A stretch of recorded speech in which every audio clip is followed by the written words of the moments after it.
Hello. How's it going, everyone? Sorry I am so late. It is not my fault in the slightest. Um, I spent a huge chunk of today getting prepared for this stream, and then at 6 o'clock, Lupe wanted to use the computer, and then she needed to use the computer by the time the 7 o'clock ran around, and then I had to actually log in and prep the stream. And now I am having difficulty getting all of the things that I needed to do. And I could have figured this out if I had the computer ahead of time, but I didn't. So, best laid plans and blah, blah, blah, blah, blah, blah, blah. So anyway, I'm currently trying to log into Instagram because I had a bunch of shit saved there. And it's making me do two-factor authentication, and is just straight up not working, and it's making me very, very agitated. Justice for Lupe? No, not justice for Lupe!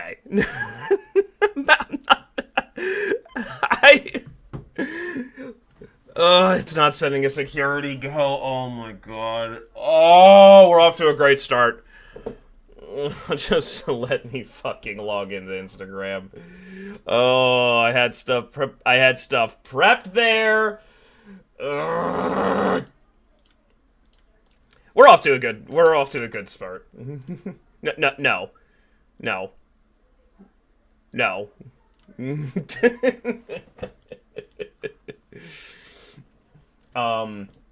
Yeah, I'm trying to get Instagram to send me a notification. Come on. Please.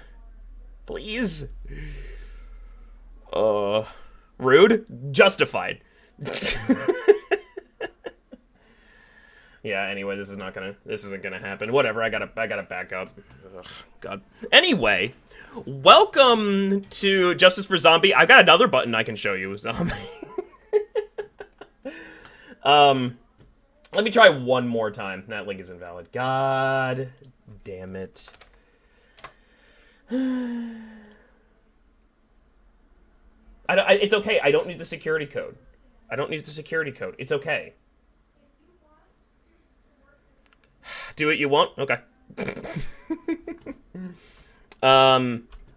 This is off to a fantastic start. Anyway.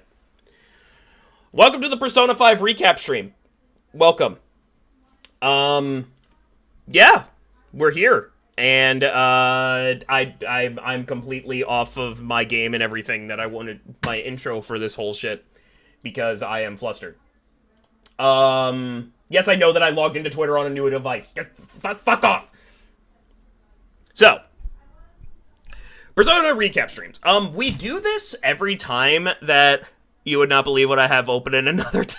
No, I would not believe what I have open in another tab. Why isn't it? I'll try one more time later. But yeah, I do these every time that we finish a Persona game, just because there's so much to talk about.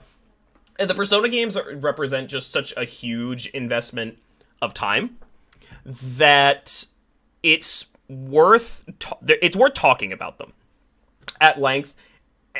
Because I tend to just ramble. Well, I'm going to ramble during this stream, so... But I tend to ramble during the actual games, and it's difficult to get all of my thoughts out while I'm actually playing the game. And I did this for P3, like, where I, talk about my thoughts and, tier lists and blah, blah, blah, blah, blah. And it went over really, really well. When I did P3. So I was like, hey, I'll do it for P4. By the way, those streams are, the recap streams are lost to the ether. Like, goodbye. I didn't save them anywhere, so, bleh. But yeah, we're gonna have fun here. We're gonna have fun. And I like doing this because this is gonna sound weird, but I don't think that Persona is a good streaming game. I touched on this a little bit at the end of the actual game. I don't think Persona is the best game to actually stream.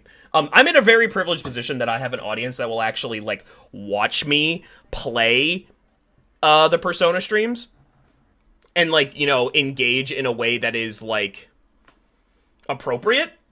But I don't think that the biggest streamers on this website could just play Persona 5 and have the same type of interaction. And I think so I think it's important to, try to get have a discussion. That's what this is. This is going to be an open discussion about a game that, meant a lot to me. Like, I had a great time playing this game. So yeah, that's why we do this. It's fun. We've got tier list plan. We're gonna try to look at all of the stuff that I missed, and I'll share my opinions on that because it's impossible to get everything all in one playthrough. So yeah, grab yourself whatever libation or snack suits your fancy and strap in. We're gonna try to have fun today. We're just gonna have a nice conversation about a game that has meant so much to all of us, and well, at least meant a lot to me, and I hope it meant a lot to you. I want to start by thanking all of you for making the Persona streams really, really fun, because if I just played this in the middle of the night in my living room, it wouldn't have had the same effect on me. It was nice to be able to see people's reactions and input and guidance as I was playing through the game. It meant a lot. Hold on just one second. But yeah, so thank you very much for that. Couple of caveats and disclaimers that I want to hit on before we actually start the stream, which is going to dictate some of the rest of the conversations that we have. First of all, these are just my opinions. I'm not, I don't like to think that I'm not too much of a narcissist, I don't think.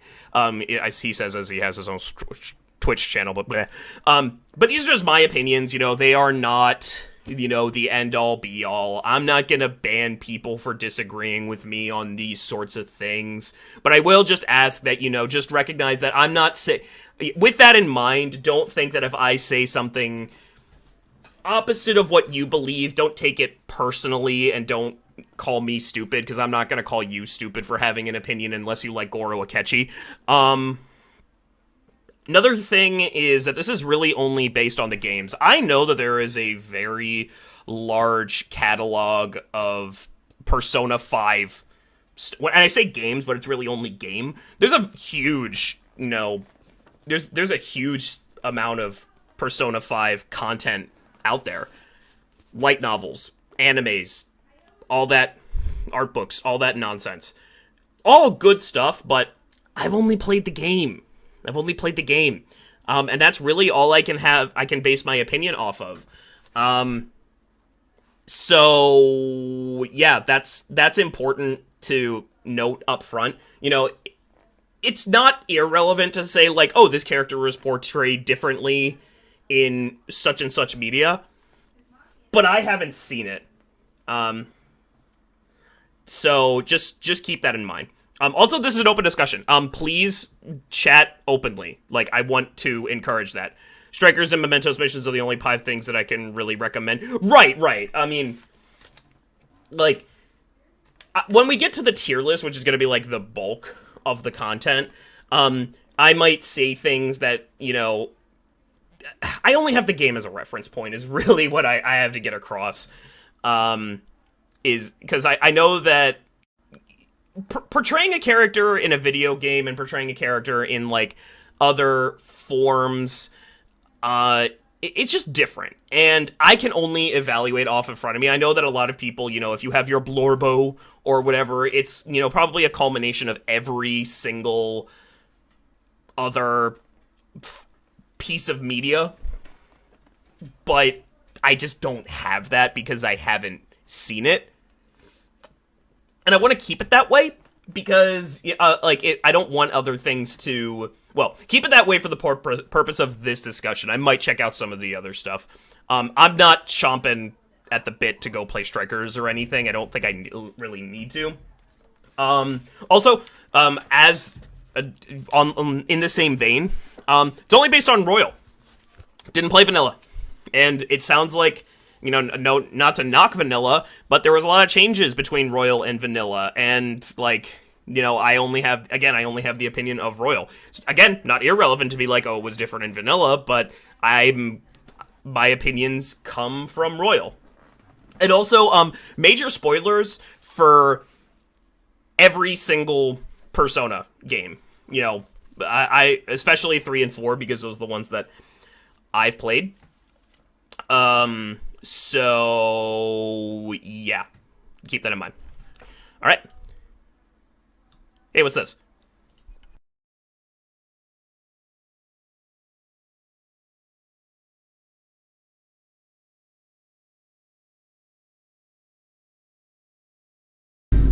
Oh. What is it, Joker? Is she using some sort of power on you? Goth, mommy. What did my boyfriend just say? What did you just call him? Shut up, side character. You're just a Side good-for-nothing, character? useless You brainiac literally brat are the who is guy who slightly thinks attractive, murder so the is a entire sign of fandom affection, falls you for your fucking sweet, cute dumbass ass, and bitch. it's...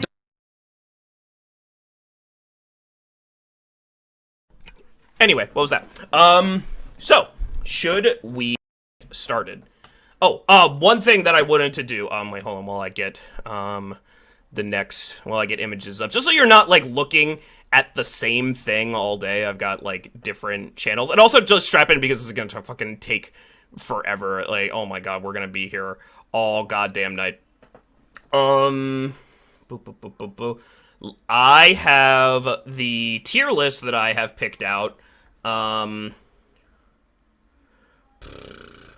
360. What the? Get out of here, Avast. 32-hour stream. Let's go. I could do it. I could do it. Alright, so if you want to play along at home, I'm going to post the link in chat for the, for the tier list that I will be using. I'm curious to think what people think of, like, what people think I am going to pick, and, what their opinions are. But I want to send that up front just because, you know, give people time to actually do the tier list should they choose to. Anyway, okay. I guess what I was thinking is just open it up with, like, general thoughts about the game. This is probably going to be, like, the blandest part of what I talk about. Just if I'm being completely honest. Just my overall thoughts about the game in general. Like I said, don't think it's a great stream game, but it was still something that I looked forward to all the time. I mean, you know, what makes a good stream game, but I don't really know anymore, especially after the last week if you've been on Twitch, Twitter. Anyway, but yeah, I like this game a lot. It's probably one of my favorite games of all time. You already did mine for the other list I sent you. I'm not bothering to change it because I'm pretty sure most of it's going to be wrong anyway. It is actually that list, at least I think. So it's the same one, so that's fine. I mean, the tier lists are all going to be the same because they all have the same characters on them. So it's all good. But yeah, this was easily one of my favorite games I have ever played. It is literally the every character with a portrait version.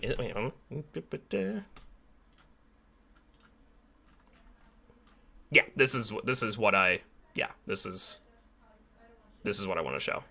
Although I might cut out some of the less important characters because there's a lot of characters that I really don't think I can talk much about, and anything that I can possibly do to cut down the time of this stream is going to be useful. But anyway, general thoughts on the game. If you haven't gathered already, it's really good. I really like the game a lot. It's a really, put it mildly. But the reasons that I like it, you know, I was able to sit on my thoughts for a week. It's one of those games, and what I really like about some of my favorite games is how they, like, integrate all of the systems together. And I think that's really Persona's strongest suit, and this game just kind of cranked that up to 11. What do I mean by that? Well, everything that you do matters. In some minor, insignificant way, every little thing that you do matters.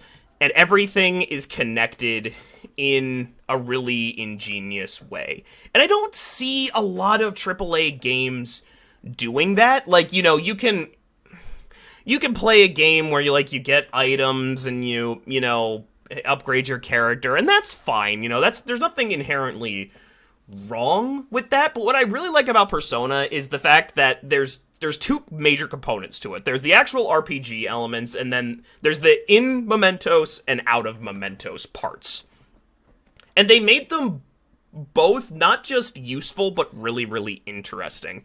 Now, other games that I'm referring to, kind of like Metal Gear Solid, where, like, everything ties back to its core stealth mechanics, or, you know, Breath of the Wild and Tears of the Kingdom, where everything works really, really well in tandem, because it's all about resource gathering and slowly getting yourself stronger over time in a really, really novel way. The Persona games make it so everything matters. Like, you know, obviously beating up characters in whatever the game is, like overworld dungeon, like whether it's inside the TV or Tartarus or Mementos, beating up the shadows, getting experience, obviously that's helpful. What I'm talking about is the things where it's like, hey, do I go to batting practice? Do I hang out with Futaba? Do I make coffee? And I've never really played a game that made those things interesting. And it never really felt like a slog. And that's what I think Persona is most about, as stupid as it sounds.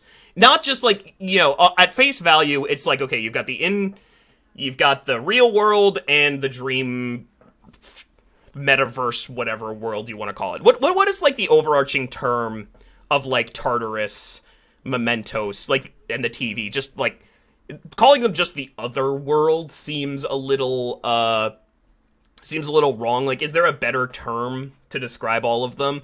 Collective unconsciousness? That's less convenient, but I guess it works. But yeah, like, that, at face value, that's what makes Persona interesting, but there's just so much that goes into the real world stuff, and it's really, really novel, and this game just, like I said, cranked it up to 11. And that's, you know, taking the time and attention to do that, I just really appreciate it. As the dungeon crawling parts, that works too. That works too. I hear you. No, their collective unconsciousness is. But what sets this game, you know, all of the Persona games have done that. What sets this game apart is, like, it's hard to not talk about this game without also talking about these two games, right? Like, it's hard not to, just because they're all, you know, they're sequels to one another, even though they're not direct sequels traditionally. Like, you know, it's hard to not talk about Persona 5 without talking about the other two, and that's why I'm saying, you know, major spoilers for all three games. This game feels like the logical, really high-effort sequel to both of these games. Like, to Persona 4, or, well, I should do it like this. Like, it feels, to me, I think the best way to describe Persona 5 to a Persona fan, if somebody is on the fence for whatever fucking reason on playing this game, it really takes the best parts of the story and, like, themes of these two games and kind of smashes them together. It feels like Persona 3 plus Persona 4 plus modern game design equals Persona 5. And a fuck ton of effort. That's another thing that I really, really emphasized when I first completed the game. Persona 5 feels like a labor of love. It really, really does. Like, when developers put in really minor Easter eggs or extra collectibles that 99% of players aren't going to see, that means something to me, because it tells you that there's, like, if they're willing to put the detail into that, they're willing to put the details into the other parts of the game. And Persona 3 felt clunky at times. I think there's aspects of it that haven't aged well. Not being able to control your party members kind of sucked. I mean, don't get me wrong, still think it's an absolutely fucking fantastic game. But not being able to control your party members directly, that kind of sucks. Getting tired and then sick, preventing you from progressing and using your time really efficiently. Because even if you're able to solve the RPG elements, there's still just a random chance that you could get sick. That kind of sucks. So those aspects, invisible fatigue system, yeah, I mean, if it had a bar, it would be a little bit better. But it's just, it's not a deal breaker for me by any means. But I just feel like it's a kind of antiquated way to approach game design. You know, we decided that things like that, it's a product of the SMT PS2 era. Yeah. And I feel like, you know, I do generally think that it's an old game, right? I do generally think that over time video games have gotten better. And, you know, we figured out what is fun and what is not. Invisible fatigue system isn't fun, so get rid of it. You don't need it to make a good Persona game. Persona 4, my biggest criticisms of Persona 4 are just kind of have to do a lot more with the story. Because, you know, they kind of, in a lot of ways, the core gameplay of Persona 4 and Persona 5 are really kind of the same. You know, Persona 5 gives you more options, but they're just that, they're options. They're not really, like, the core of the game. And you could be saying to yourself, oh, Zach, what the hell are you talking about? Persona 3 and Persona 4 have the same system in that regard. Well, not being able to control your party members makes things a lot more difficult. And also another thing that I'm thinking of is fusing your personas makes a hell of a lot more sense in 4.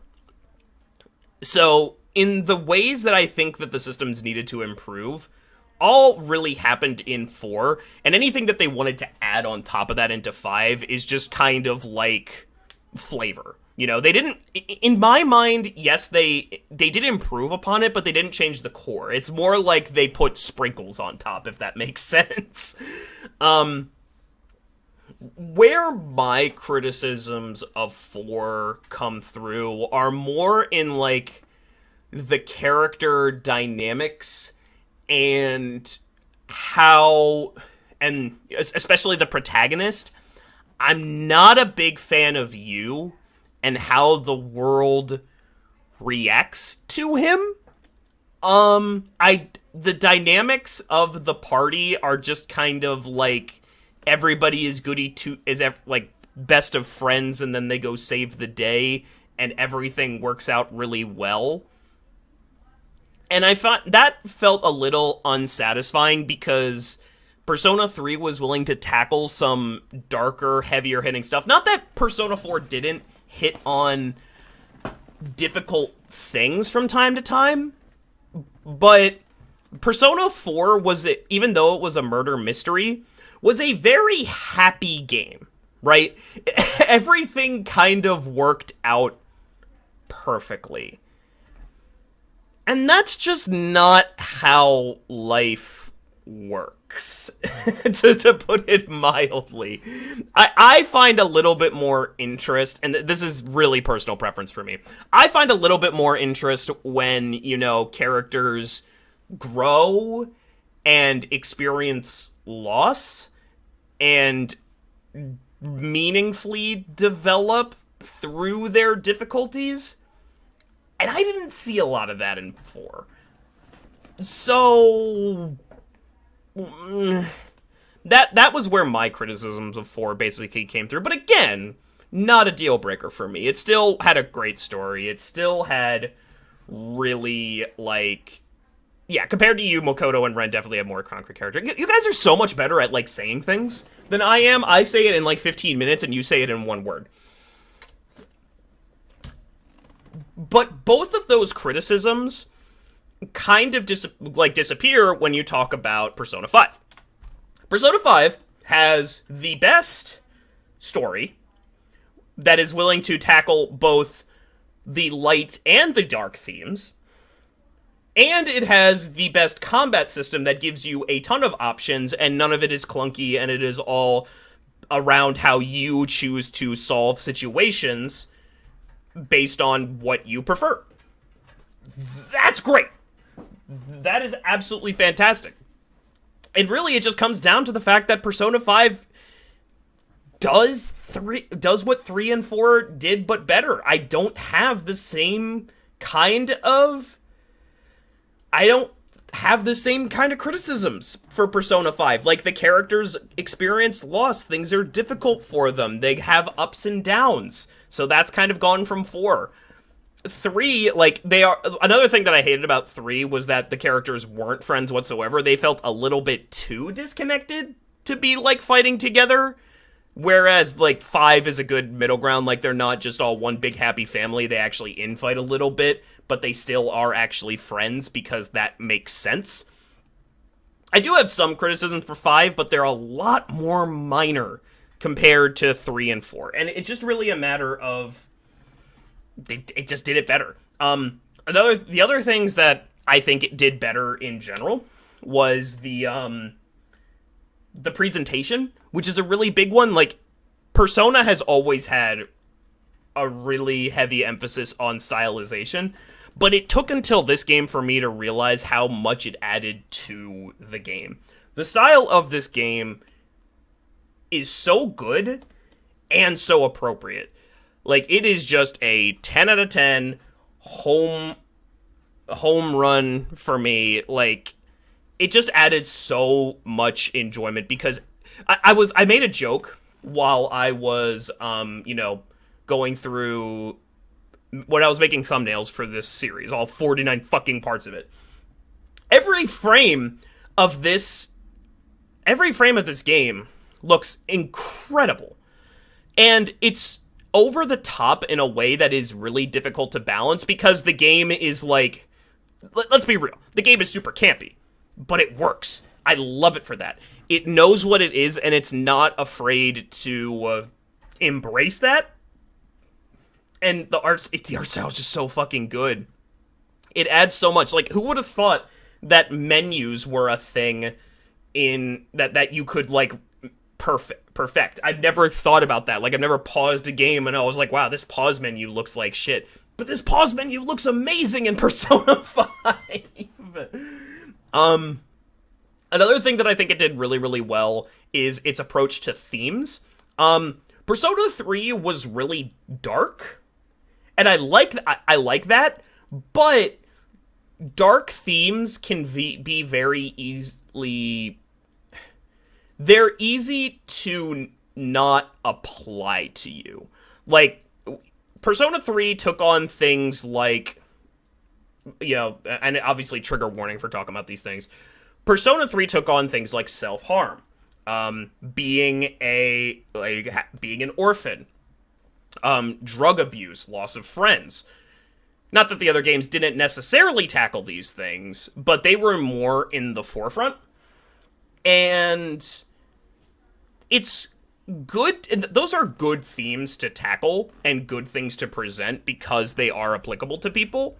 But it's very easy for that sort of thing to not apply to you.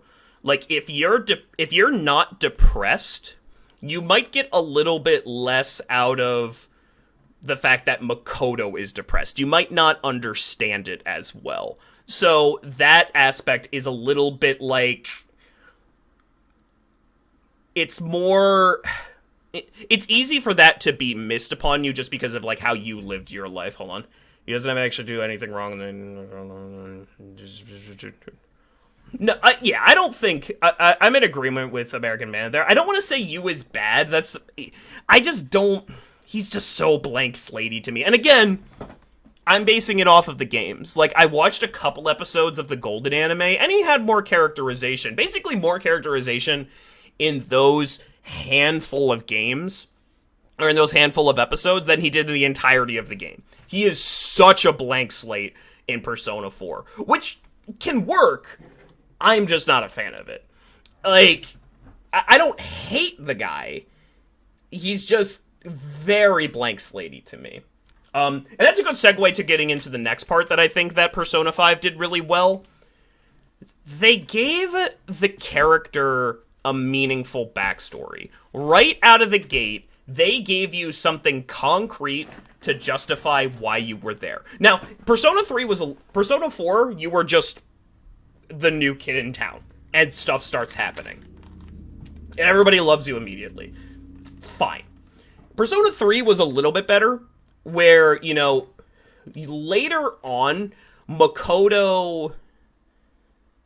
We learned later that Makoto had a lot of, things going on with his past, but that didn't come up until, like, halfway through the game? Maybe more? Persona 5, right out of the gate, it's like, okay, you got fucked over. Somebody with a lot of authority used their power and put you in an unfortunate position, and now you're a new kid at the school, and everybody thinks that you're a criminal. That's really good. That's better storytelling, in my view. And not to mention, it ties directly into the themes of the game, of, you know, society being not fair to specific people if it chooses to be. And as somebody who doesn't really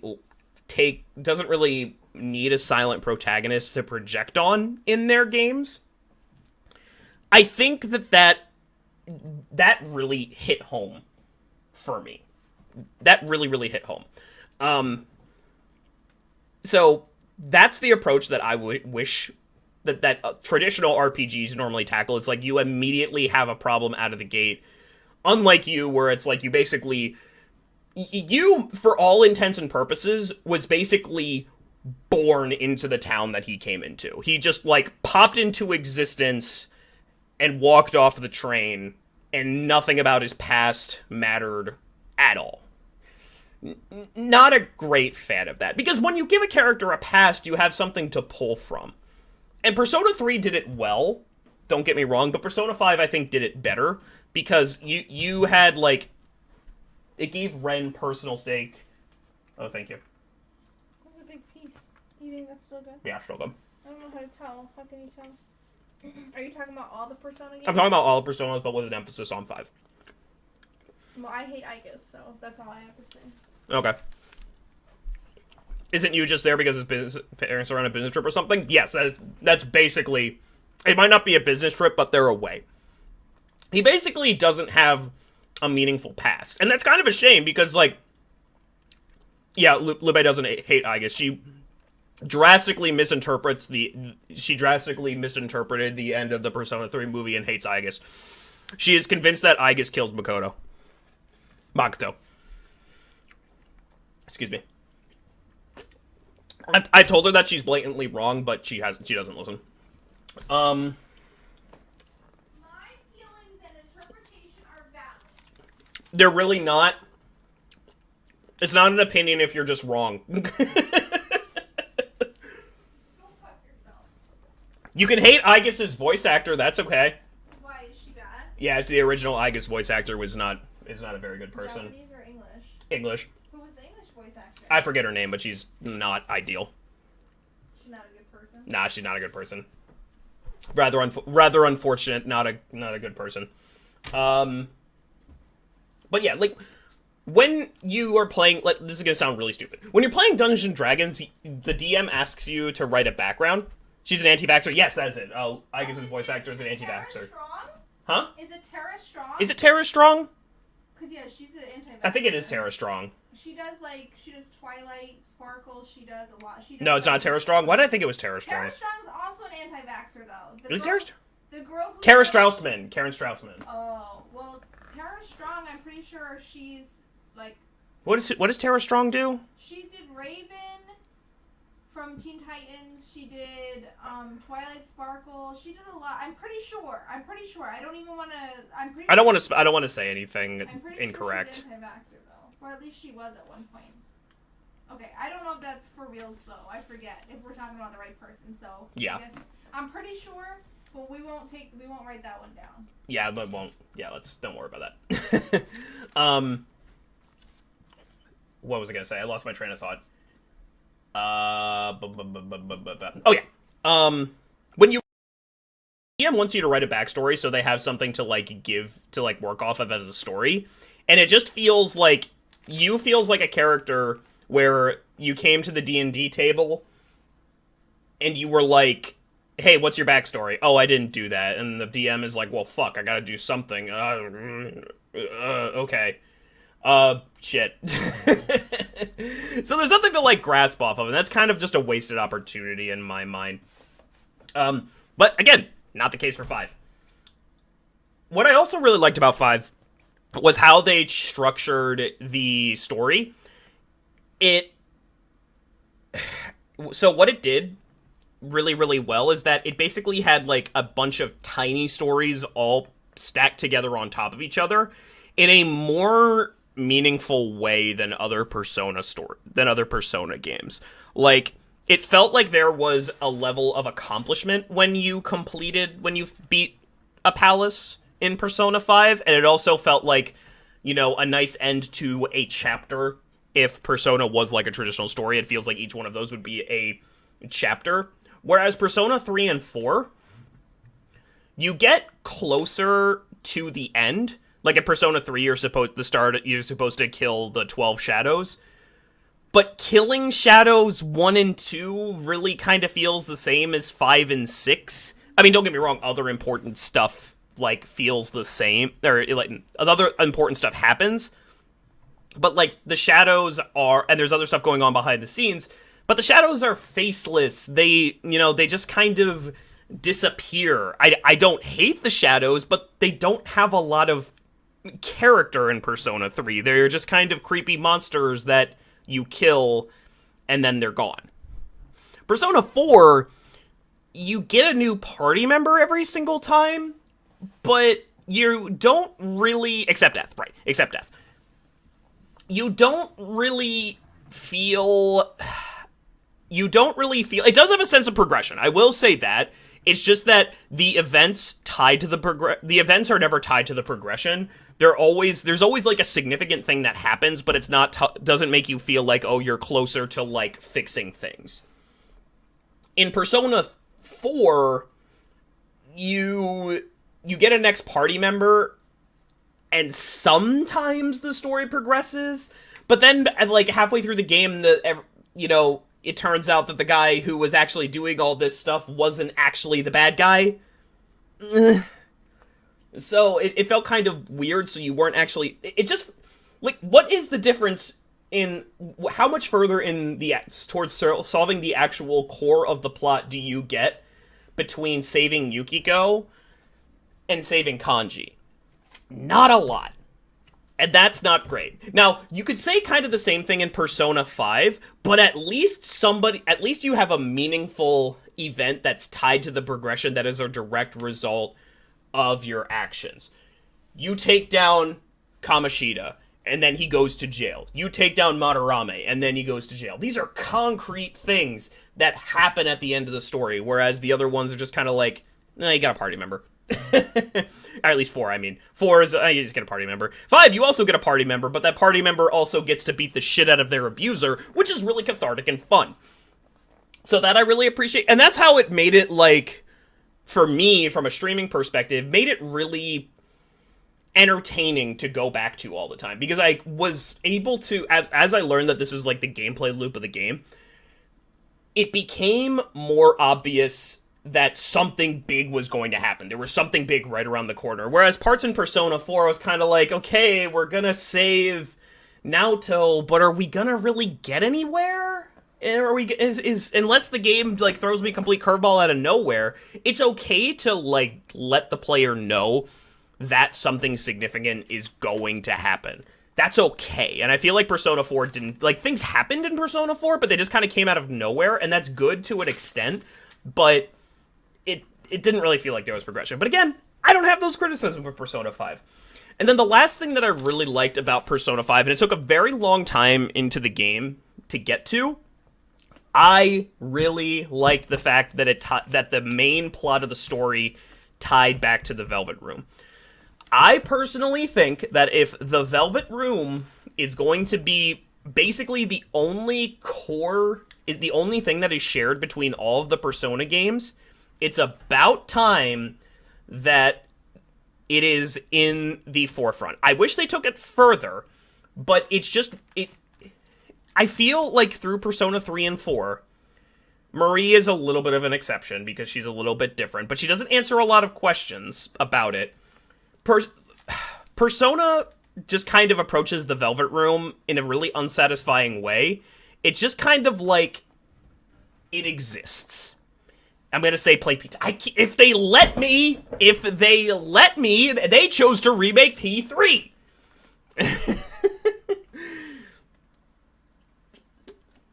But I feel like, so P2 did it, and that's good for them. But between P2 and P5, do you learn anything more about the Velvet Room? Like, do P3 and 4 have any big revelations about the Velvet Room? Like, I'm genuinely curious, because I am struggling to think about any... I mean, Persona 3 is a little bit different from my perspective, because the Velvet Room existed in general, and I didn't... But it's in Q. It's like... Oh, that's frustrating. Like, your mainline games are where the bulk of the lore needs to be. And the Velvet Room is so important to the plot. It's the first thing you do. You get invited to the Velvet Room. And that kicks off so much of the game. And it finally took until Persona 5, the third game for me, at least, to actually bring it into the forefront. It makes zero goddamn sense for me for the protagonist to not tell their party members about the Velvet Room. They made it, like, there's so much weird shit going on. And the protagonist is like, we're not going to tell him about the Velvet Room. Nah. Everybody is curious about, hey, why can you summon multiple personas? That's kind of weird. Why is your power so different? Oh. But this game actually took the time to actually, made the... It feels like, weirdly, the Velvet Room almost isn't a story element. It's just an RPG element in 3 and 4. It's just where you go to make your personas a lot of the time. And finally, in 5, they had something going on there. Apparently, there's gods feuding and making deals and, taking each other over and impersonating each other. That's interesting. Lavenza created Morgana. That's interesting. That's like the Velvet Room that's how the Velvet Room has a meaningful effect on the story. And if that's the only consistency between all of the games, well, the true consistency between all the games, like, they clearly take place in the same world, and you can, like, get cameos of other characters and blah, blah, blah. That's all well and good, but the Velvet Room needs to be more in the forefront, and I think that this game started to actually do that. Which is really good. So, that's all I had to say about, like, after fucking 45 minutes. As a Velvet Room stan, I agree. It's not even a matter of standing in my mind, though. It's just, like, it's, like, you walk in, the first thing you do in P3 is go into the Velvet Room, and it's only important to Makoto. Why? Why does that not have a, like... it's... Why does it exist? Where does it come from? I guess P2 tells you all of this stuff. It's like, oh, I'm here to help wildcards. I'm gonna help you. Why? And P3 doesn't bother to answer that question. So...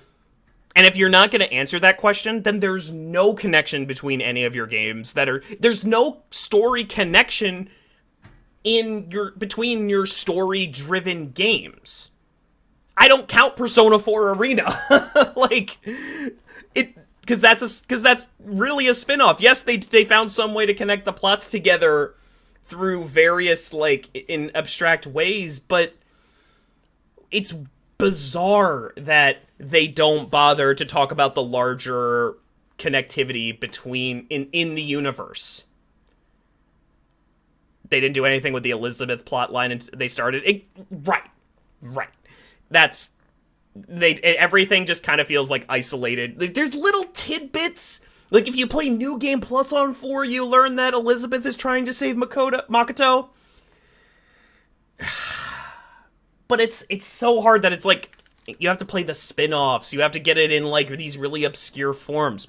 I'm not saying outright, don't just say, like, Igor just stands up one day and walks out of the Velvet Room and shakes Ren awake in the middle of the night. It's like, hey, I'm gonna info dump everything about the Velvet Room. These games do things very, very elegantly. The fact that they don't approach the Velvet Room, like, at all, kind of sucks. No, it's not the resident relationships. Like, you know, the individual I love the Velvet Room attendants more than Igor. And it just sucks that those are the ones that rotate out, because they're where there's real characterization to the Velvet Room. And they ask questions, like, apparently, like Marie, like, how the fuck did she get there? You actually get a little bit of an indication of that, like she was a god or whatever and stumbled into the Velvet Room one day and they took her in. And, you know, Elizabeth is trying to save Makoto, so, you know, they can act at least a little bit independently. That's all interesting, but what is the overall... It's just weird that the main... Like, that's the thing. Like, that is where the powers come from. She called an Uber and Barbary picked her up. Yeah, but, like, how does that work? Why? Why did Margaret pick her up? Where do the other Velvet Room's attendants come from? It's just really bizarre. Especially when we talked about Josie, like, people speculate that, you know, he's a family member of the Velvet Room. Okay, do something with that. Like, why is he not there anymore? Because there's some sort of, like... there's character that you can create there. And it's just weird that, you know... It's weird that this is where the powers come from for the main character. And they just kind of ignore it a lot of the time. But P5 actually brought it into the forefront, which I appreciated. What else should I talk about if we're just talking about general thoughts? This part was kind of rambly. I apologize for that.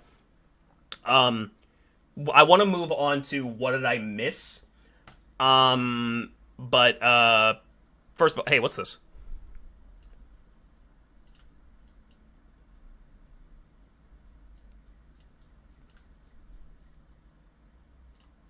There will be no shortage of volunteers.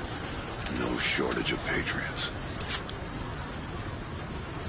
I know you understand.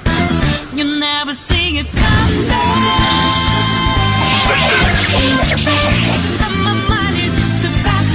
Not a muppet like you, post solution. Opinions on third semester. It's great. I will share more thoughts during the tier list. I really like that they did it. I'm glad it exists because I think I'm going to piggyback off of something that American Bandit said. The morals of the Phantom Thieves are actually challenged in the third semester. I like that a lot. Okay. So you're not just staring at the same picture. I'm going to change it up. Boop. There you go. And this one specifically, and I guess the last one is favorite part of the game, no contest. I wouldn't say that because it was a little... You didn't have the option to do... Well, I don't know if it was my favorite part of the game. I just love all of it. I don't know if it was the same... I don't know if it was my favorite the entire time, for the entirety of the game. I don't know. Everything was just so enjoyable from start to finish, it's hard for me to pick a specific point. Okay. So I guess we're going to move on to what did I miss? I've got a couple, I have notes here that I'm actually referencing.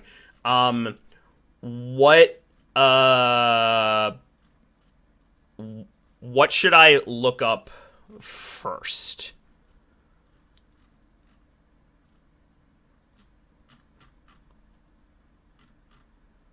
Yeah. And that's why I have to give the caveat that I didn't play vanilla. So, like, it didn't stand out, essentially. Mostly because it was my vanilla, you know?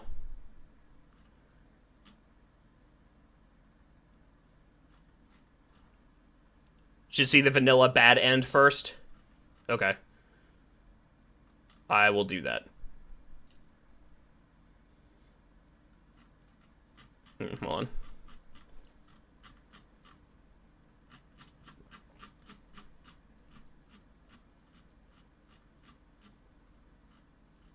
Do I have a 1224 save? Maybe? Maybe? I kind of doubt I do. Hold on.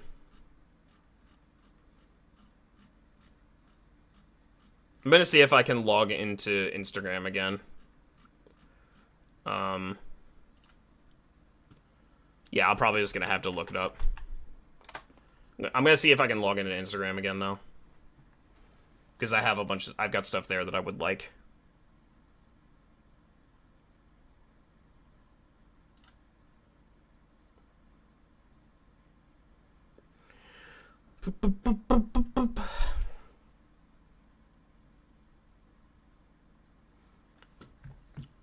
Oh well. Yeah, I'm just gonna have to look it up.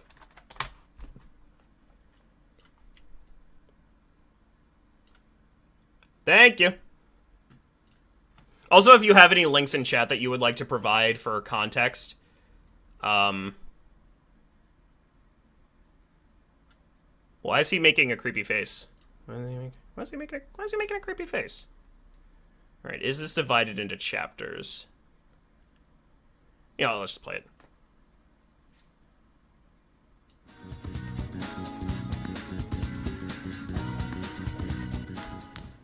Ah, you're back.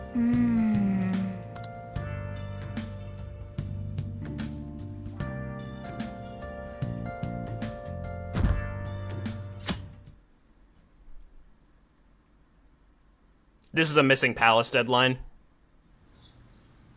No way. Oh. Yeah, I don't really care about that.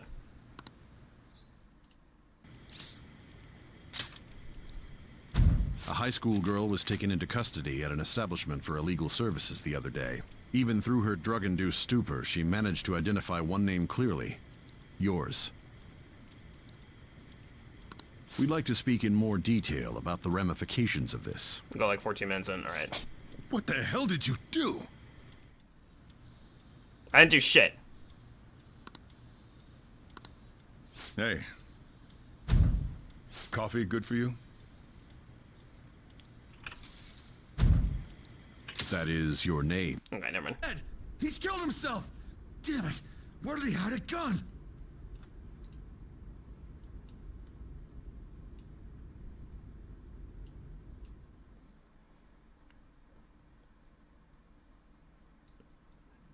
Dead. Dead. You are dead.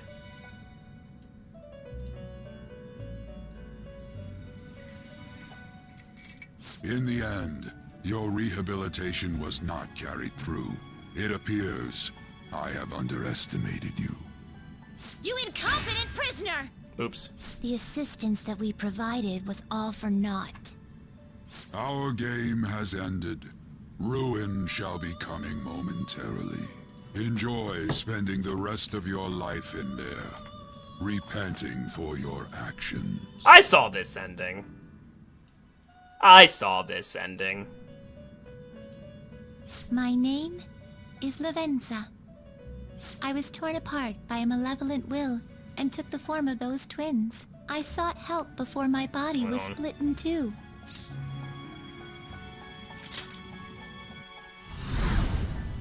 If we lose you, the path to the Holy Grail will forever be closed.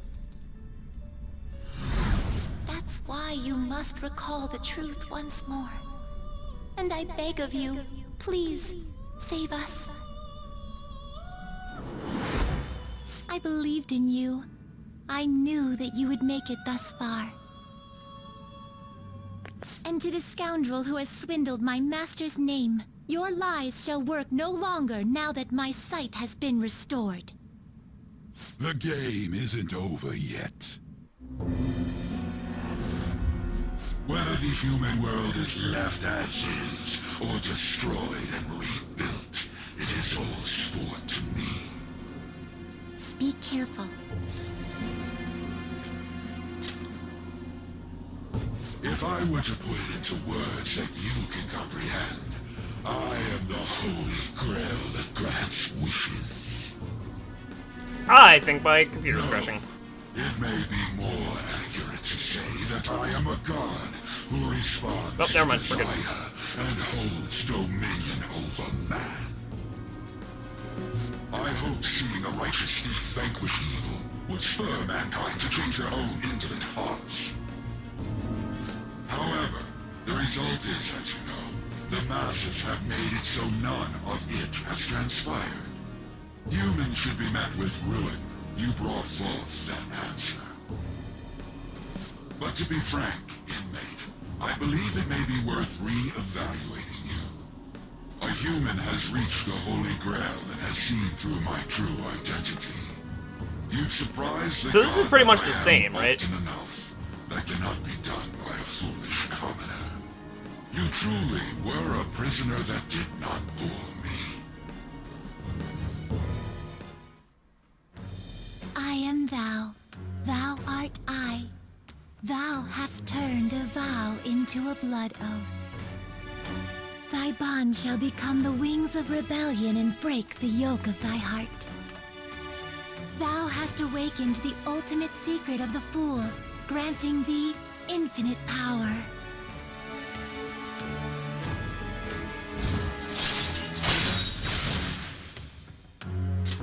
All right. All right. Perhaps observing you a while longer may prove amusing. I shall grant you an opportunity to make it... Oh, this is where it was. Okay. Should you wish it, I shall return the world to its prior state, one rampant with distorted masses. You forcefully dragged him into the metaverse and imposed an ordeal he did not deserve. Yet you still intend on toying with him? The Phantom Thieves will be praised and gain fame. The world will escape ruin as well. What say you?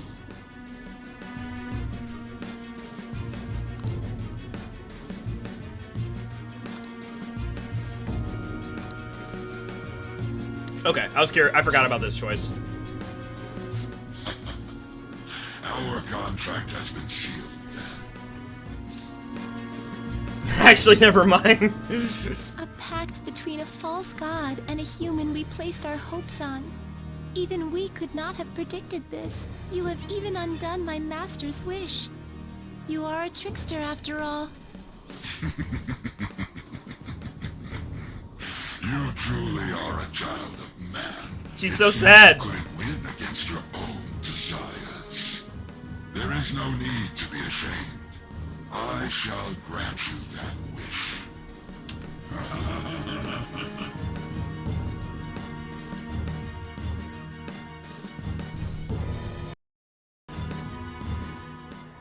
We have breaking news on the hospital connected with trafficking children's organs. Several hospital directors admitted their involvement, contrary to earlier statements denying such. I don't remember that. Sickening. A calling card was delivered, so it is speculated that the Phantom Thieves are at it once again. On to other news. A fire broke out at a condominium, and multiple people were injured. Heinous crimes, such as arson and burglary, are on the rise. Police caution everyone to be vigilant. What an awful society it's become. You'd better not get dragged into any trouble either. Are there like riots happening outside? Sounds like there are. Oh no, we've gone to Persona 4. Oh shit, this is really truly hell. On to other news. The police have officially withdrawn the arrest warrant on the Phantom Thieves, as well as apologized for those who led the investigation, citing they were inadequate for the task. Due to a drastic change in policy, it is speculated that they had a change of heart as well. Ah, so the police were in the wrong after all. They're the ones who must have been doing shady stuff. There's no way the Phantom Thieves could be evil. The actions of the Phantom Thieves show no sign of stopping. Change of heart police reports have already surpassed 100 cases. It's the same day. 100? I thought it would have been double that already. Yeah, I know what you mean. We see news on them every day. Meanwhile, there are reports that the rate of crimes and suicides are declining. Oh, will things be all right? Our child's going to be born soon. It just means that more cases are being exposed thanks to the Phantom Thieves. Don't worry, I'm sure they'll do something about all that.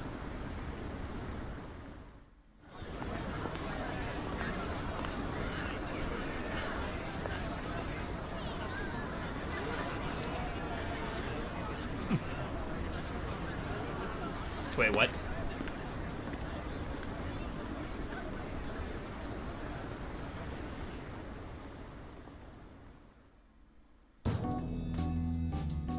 Wait, what?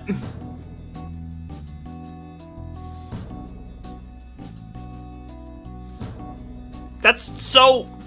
Wait, what? I don't... He's a little bit evil now? I don't... Wait. That's super unsatisfying.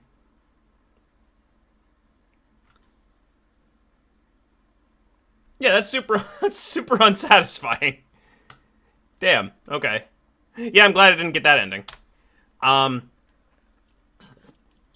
Okay, where's the royal endings? Let's bring that up now. Hey, what's this?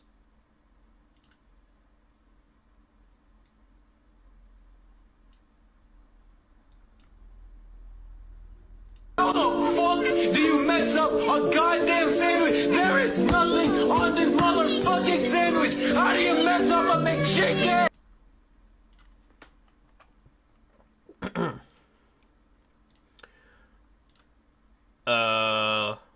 Let's see. Hold on. Oh, whoop.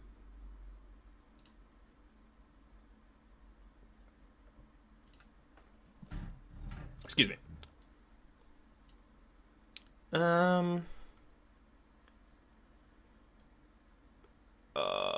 It's true ending, fake reality ending.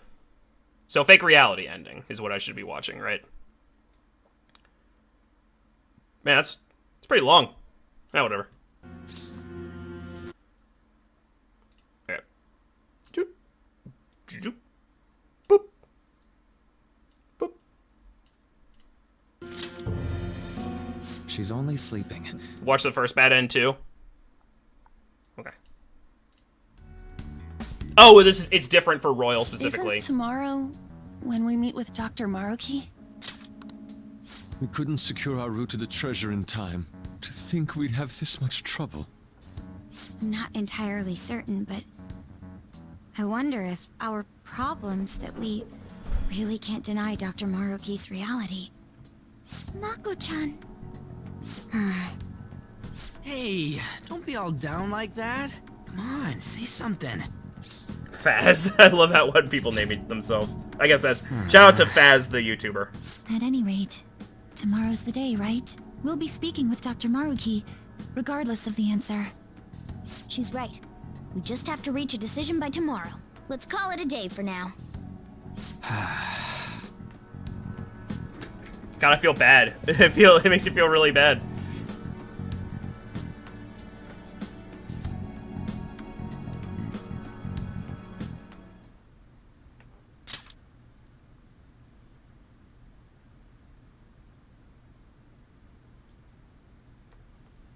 Oh no, I just doomed the world. Yeah, there's no thinking about it.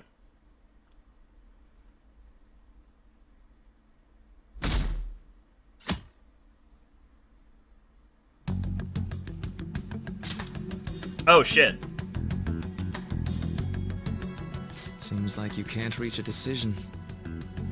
In all honesty, I really wanted you to accept my gift of your own free will, but I see that demanding a decision from you is only making you suffer. That was never my intention, so don't worry. There's no need to obsess over it anymore. Oh, that's so I'll bring creepy. you your happiness. Pleasant dreams for as many days or years as you may have. Damn.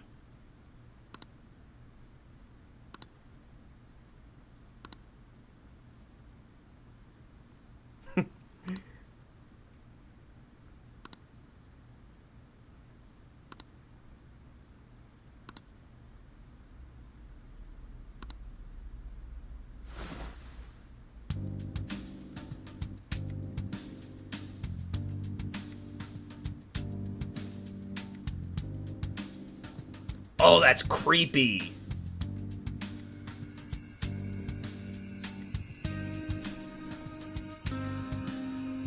Yeah, that's creepy.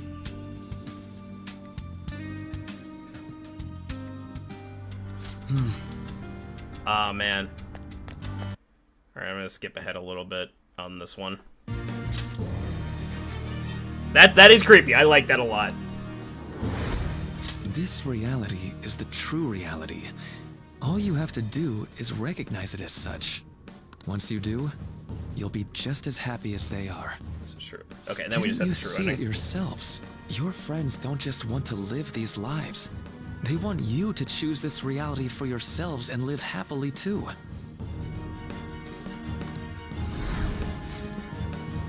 Ba-ba-ba-ma.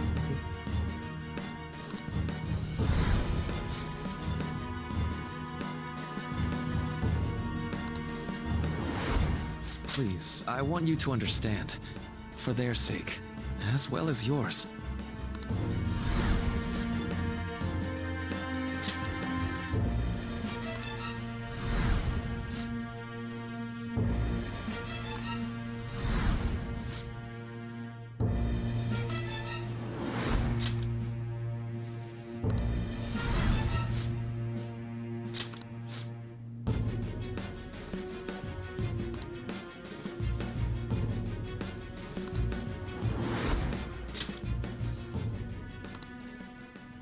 Well, it's time.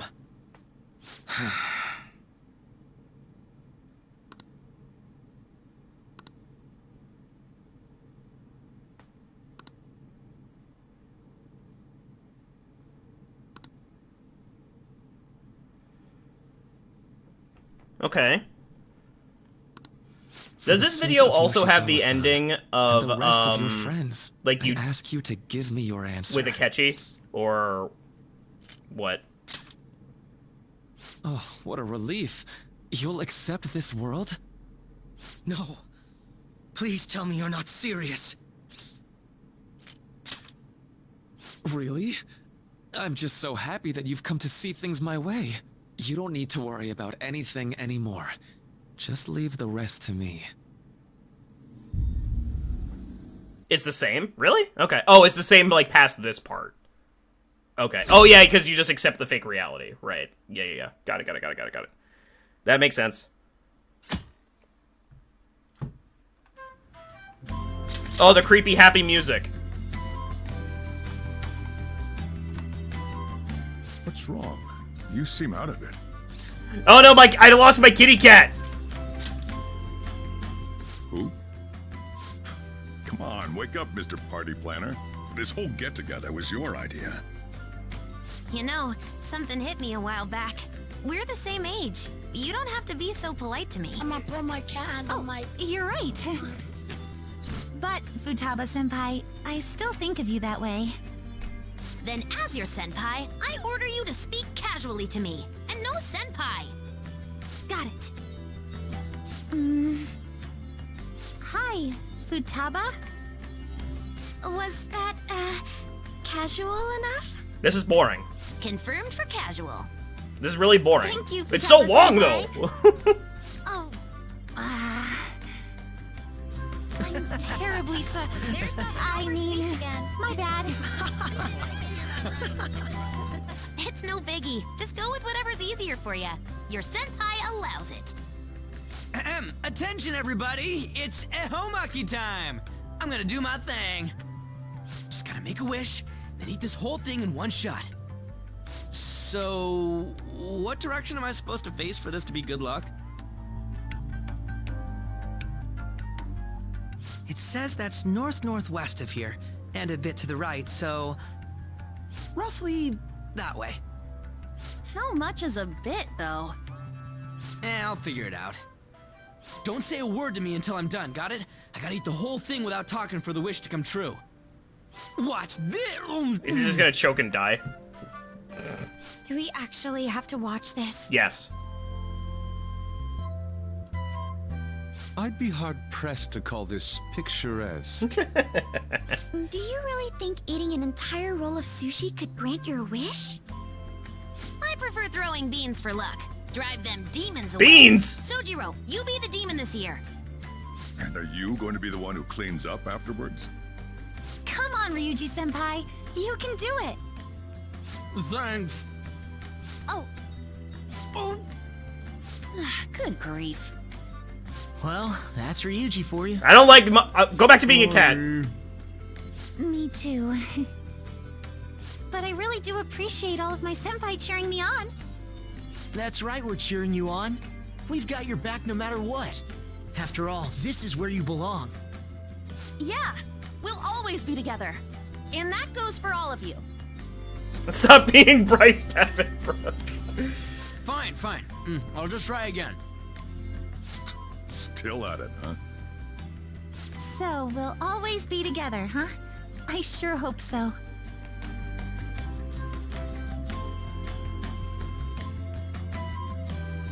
Yeah, that sounds right.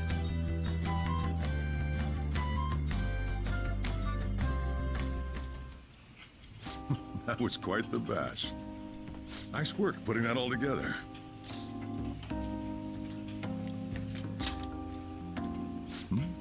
What do you mean? Hey, can I ask you something? So, I've been thinking for a while now, if it's good with you.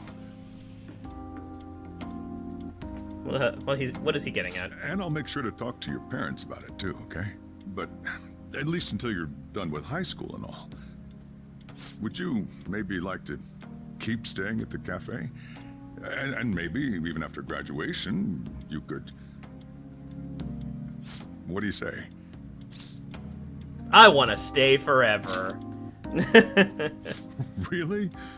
Well, I'd better get the ball rolling tomorrow then. Things sure are cooking up around here.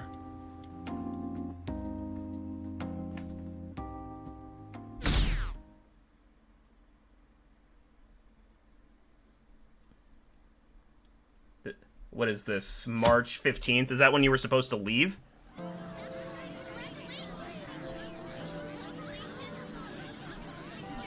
Oh, some of them. Yes, I did. I just needed to put it some way. You too? Thanks. Makoto's last big speech as council president got me all teared up. That was such a nice ceremony. Hey, let me see. Okay.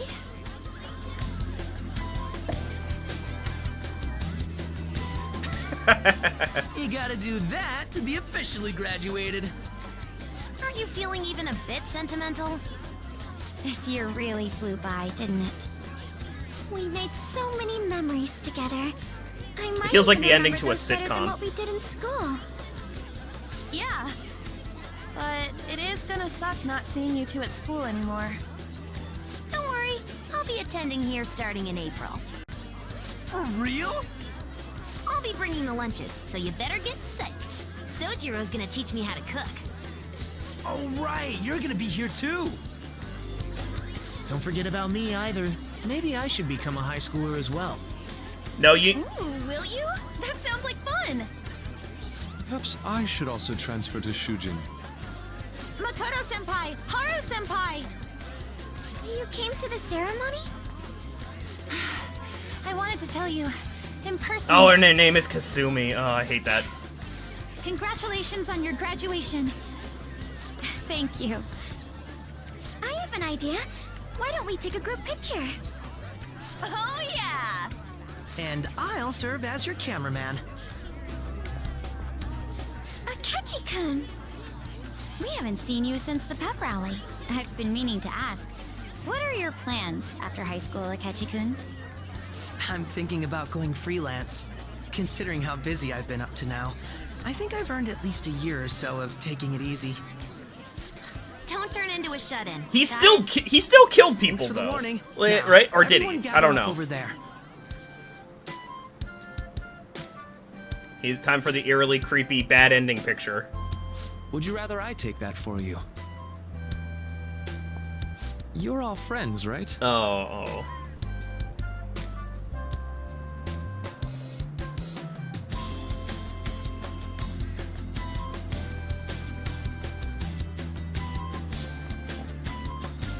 Okay, ready? Say cheese. I like how Morgana has a gold chain instead of his yellow scarf. Let me see! I'd like to see it too. I'm glad we all fit. Thank you. Oh, thank you. Thank you. Thanks a bunch.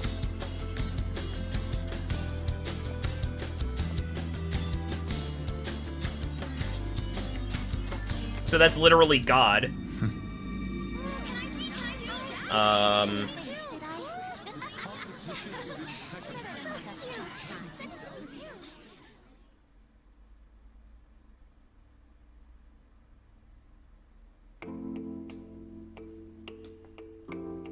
Anything here? Oh, there's more at the very, very end. Hold on. Oh, thanks all Persona 5 Royal players. Oh, you're welcome.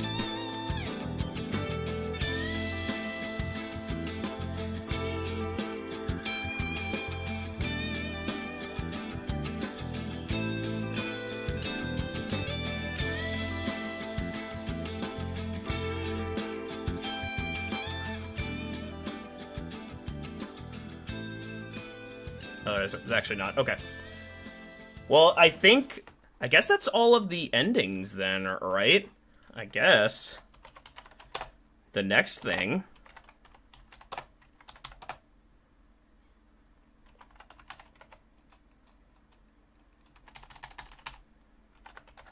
That. I might. Okay. How long is this video? Oh, this video's not. Okay. Now, the next one, this is a fun one. Yeah, the vanilla ending would be a little long. Doesn't it just end at a specific part? Didn't we basically already see it, or is it slightly different than that? But yes, but first, we have this.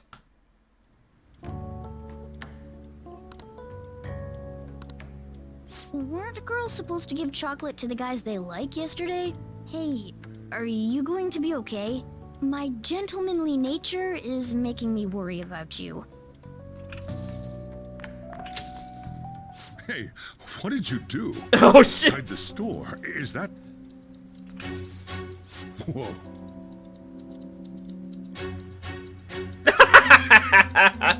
I saw the light on in here last night. The epilogue is You over. just try and trick this romantically impaired fool? Oh, look at Futaba's gift! Look at Futaba's gift! It's... Oh, no! It ends at Jobo, however, but the epilogue is different. Okay. I was worried about How you. is it actually So I interesting? came to check on you yesterday. You could have just said you were busy, even if you had to lie about what you were doing. So you already have a favorite? I came to say hello yesterday, but when I looked in the window, you were with someone else. You dick! Yesterday? Who were you with? I got worried yesterday, so I read my own fortune. It said that you're seeing someone else. You seem to be doing well. Did my little guinea pig forget to turn off his lights last night? You're such a problem, child. I left work early yesterday to see how you were, and I saw you with someone else. Yeah, I What basically am I ignored it. doing? I got quite the scoop yesterday. A boyfriend caught cheating. I'm not very happy about it, though. You were here with someone else yesterday, weren't you? Are you cheating on me? Please tell me it's not true. I don't want to suspect you of anything, Senpai, but if something's going on, I want to know. Oh no. Take it. Take my chocolate, please, before I crush it. Oh, that's so creepy! And here I came all this way for you. This was for you. Here, take your chocolate. There's no need to be modest. Just take the chocolate. You can eat this, right? It's chocolate. Here, it's chocolate, got it? Here's your chocolate.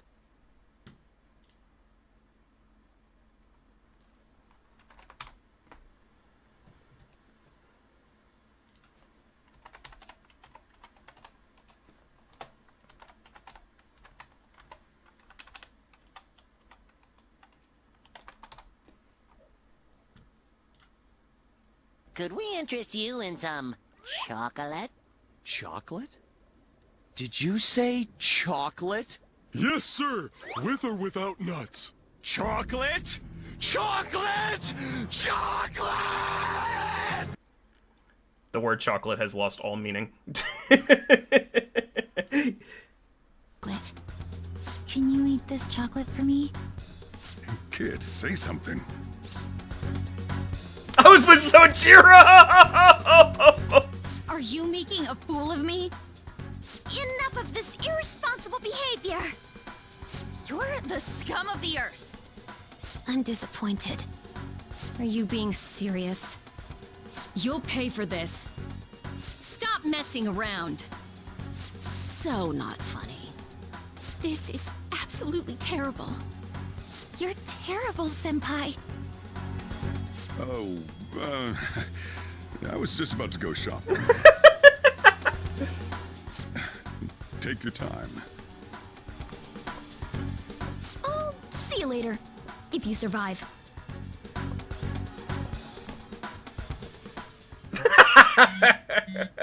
That's incredible.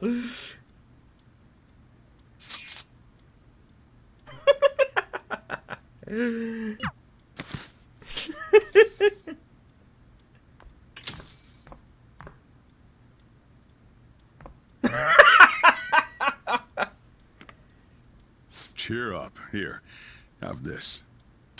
Sojiro's chocolate! What a pain, though. I had to come up with this whole web of lies for you. I was having him help out at the store. I didn't realize it was Valentine's Day. Don't worry, he always talks about you. You're his one and only. That was enough to get you off the hook for now. But make sure your story matches mine. Got it? Oh, what a bro. I can feel a bond between me and Sojiro. Oh, that's incredible.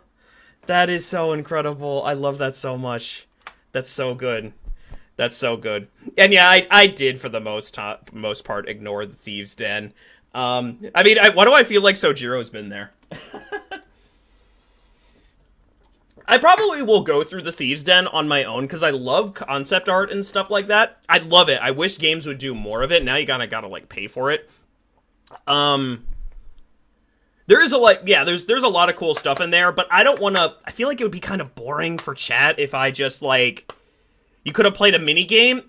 Is the card game the mini game? Is it actually good though? I mean, the mini games of this game are pretty good, but like I feel like it would have just been boring to watch just me going through concept art, be like, oh, I like this, oh, I like this. I'd rather have that conversation like in person. Isn't there like a Persona card game in real life? Also this. Chocolate! The word chocolate has lost all meaning, I swear. Okay. I think I should take a break to go to the bathroom and stuff because we are going to get into the bulk of we're gonna do the tier lists next. I'm guessing there is a P5 anything. Feels like a safe bet at this point. I did see a tweet that made me think of you. It was It was somebody comparing, I forget, like, the exact punchline, but somebody comparing Persona 5 to a cow that can be milked forever. Hey, what's this?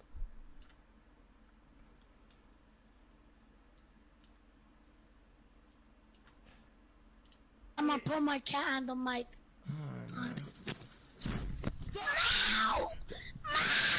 Dude, what are you doing? Shut the fuck up, man!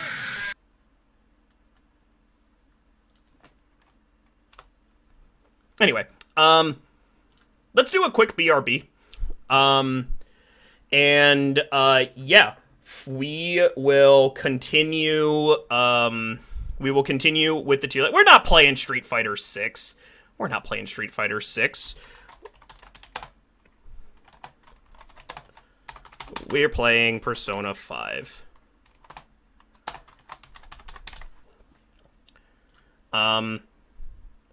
Yeah. So, yeah, let's do a little bit of a BRB.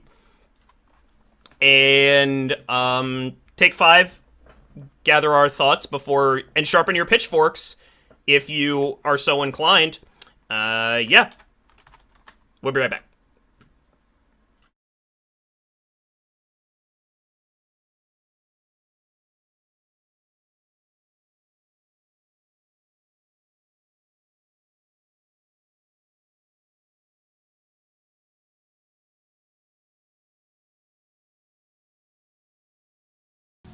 Wait, you don't know Kamoshida? Are you for real? For real? For real? For real? That means what happened yesterday was for real too. For real? It's for real. For real? For real. For real? For real? For real? For real? For real? For real? For real? For real? For real? For real? For real though? For real? For real or not? For real? For real? For real? For real? For real? For reals? For real? For real? For real? For real? For real? For real? For real? For real? For real? For real? For real? For real this time. For real? For real? For real? For real? For real? For real? For real?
Break up of your head.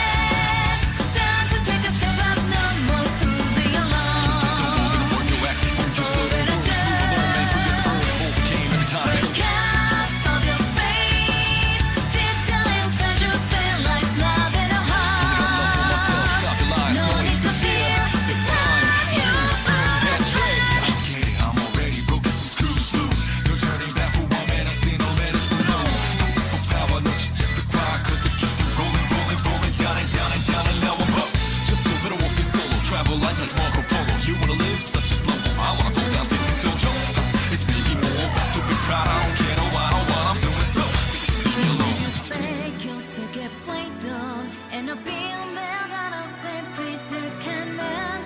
But this time you give up my break. Where it is never certain. So strong when I can turn around my fate. I'm never going to give up. Break up all the is. Please don't let you put up. Ain't gonna last for much long. Ain't no one can tell me my hate, my love ain't gonna switch up. Switch up your way of thoughts. Ain't powerful, ain't on y'all. All the down. Deep down inside you feel like love in a heart. Only got love for myself. Stop the lies. No need to feel. It's time you burn that dread.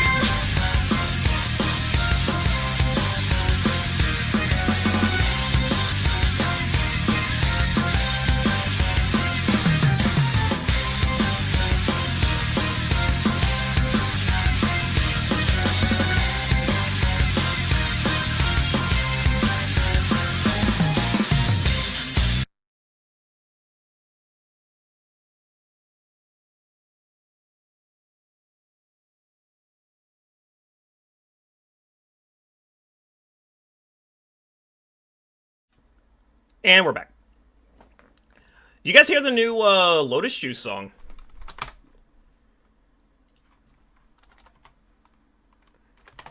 There's a new song that's been going around that's speculated to be the new song, the new like fight theme for Persona 3. It's not bad.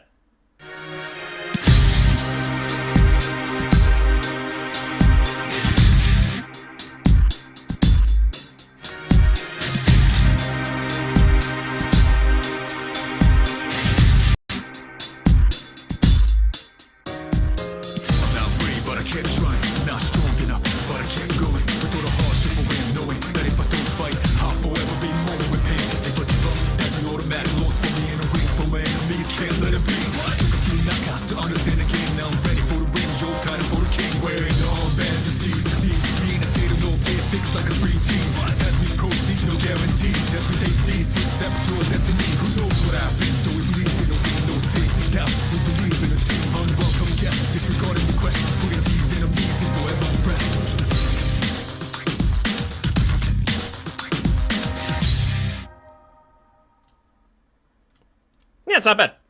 It is not bad. Okay.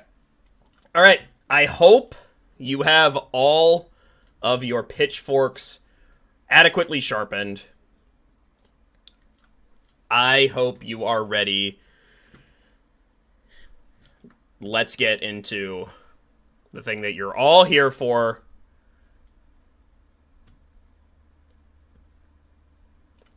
The tier list. The tier list. And I'm going to resize this because I hate how it is.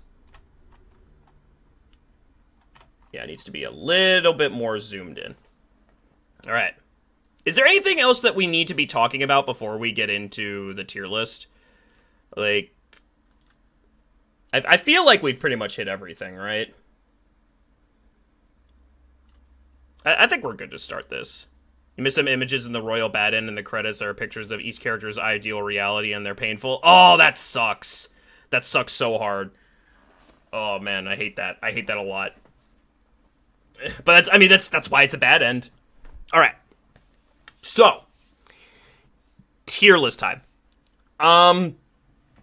Couple caveats about this. Again, want to emphasize my opinion. Really, really, really need to emphasize this. Also, is Heart Stellium here? I want to get their opinion. I want to piss them off. I feel like some of my opinions are gonna make them mad. But yeah, also really want to emphasize. Let me see if I can find them. I was just curious if they're here. Now, you don't have to pull them in unless they actually want to be here. Yeah. And I also want to emphasize that I think that the typical tier list for a game like Persona, a tier list. Oh, I thought you meant Heart Stellium. I think a typical tier list about like, oh, I like this character, I don't like this character, because then it would just like I found that a little bit less interesting because then it would all just be like this. It would just all be this. and then because for everybody's tier list would just look like this, and that's not interesting to me. That is basically what the community wants that I looked at. That's not really interesting to me. I feel like what is more interesting to talk about is, what are characters the Pixar and the Thieves Den? I might go look at them later. It all depends on how much time we have, because I do have a day plan tomorrow. I don't actually want the stream to be 6 hours.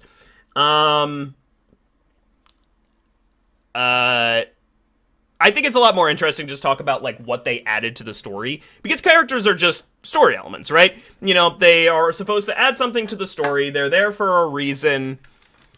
Was that reason executed well? And I think that that's more interesting than making a tier list about, who did I like? Because, that's a good opinion, but there's not a lot of conversation to be had there.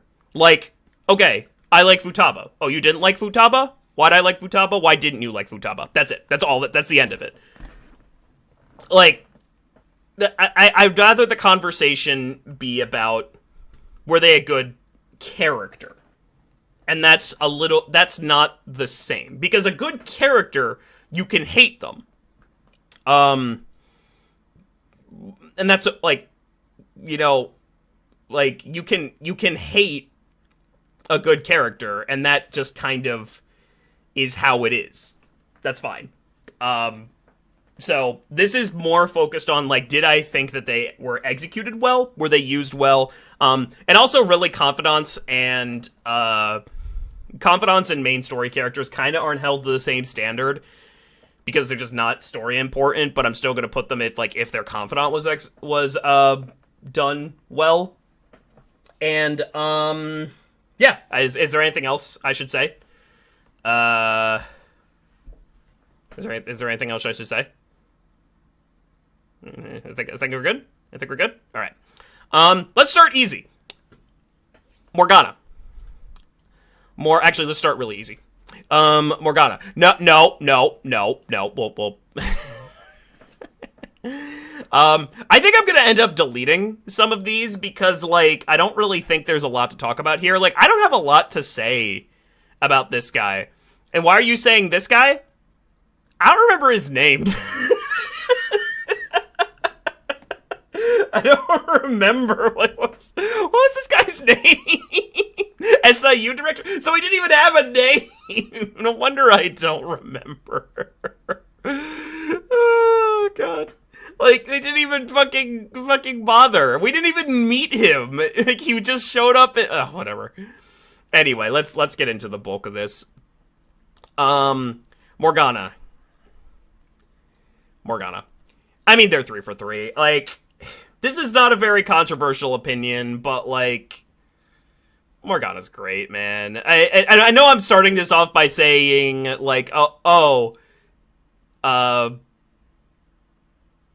already wrong on mine. I mean, come on. Okay. They're 3 for 3. Why do I say 3 for 3? I made Teddy an S tier character. He's, the fandom does not like Morgana. What? The fandom doesn't like Morgana? Are you fucking kidding me? He's my horny kitty cat man. I like them. I had no idea on this list. I completely guessed. Okay. Teddy was executed really well, and so was Aigis. You might, he's not Koromaru. He's Aigis. They do this character really well, consistently. He has a very bad identity of self, and he has to figure out what it means, all while being a socially awkward, funny kitty cat man. Horny kitty cat man. That's what he is!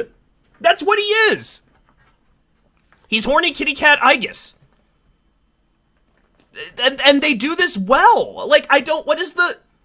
I'm not saying, okay, remember, it's not about if he's a likable character or not. It's done well, and he has Velvet Room implications. How is he anything less than an S tier character? You guessed I would have put him in A. Okay. Oh yeah, one thing we can do, Dapple, do you think you can set it up? Can you make a vote, a poll for all of these characters to see like what chat thinks about it? All the bullshit arguments with Ryuji is hated so much. Yeah, but I don't think he's necessarily guilty of that. I don't think that's just what the writers decided to do with Ryuji, because I'm not a huge fan of that either, but that doesn't make me hate him. That was more of like Morgana's story arc than anything else, and he's the only character that in the Phantom Thieves that has like ups and downs where he like second guesses what he's supposed to be doing, kind of, I think. How is he? But it's not about love. Like, how does he not do everything that he is supposed to do the entire time? Like, how is he any less than that? Like, also, can I delete SIU? I'm just gonna put him down here. So yeah, just make a poll with SABCD about like where people would put him. That's what I'm most curious about. Oh, don't scroll too far. But like, it's done well. The game's called Persona. It's about figuring out like this game is about for each character, just the one that I am currently talking about, and make it like 30 seconds long. But I just don't. I'm more just like I had things to say about it, but now I'm just more flabbergasted that the community hates it. Like, they do it well. Like, how is he any meaningfully different than Teddy? And remember, it's not about whether you like him or not. It's about whether or not he satisfies the role. He's always there. He's always funny when he's there, and he sits in your backpack, and it's great. He's great. The time for a Twitch poll is long enough for me to say, so I don't know how many of these I'll vote on. That's fair. That's fair. Don't feel obligated. You know, but I really need to know your opinions on SIU direction. That question of how different he is from Teddy is what I think a lot of people have an issue with. It was a little safe. D?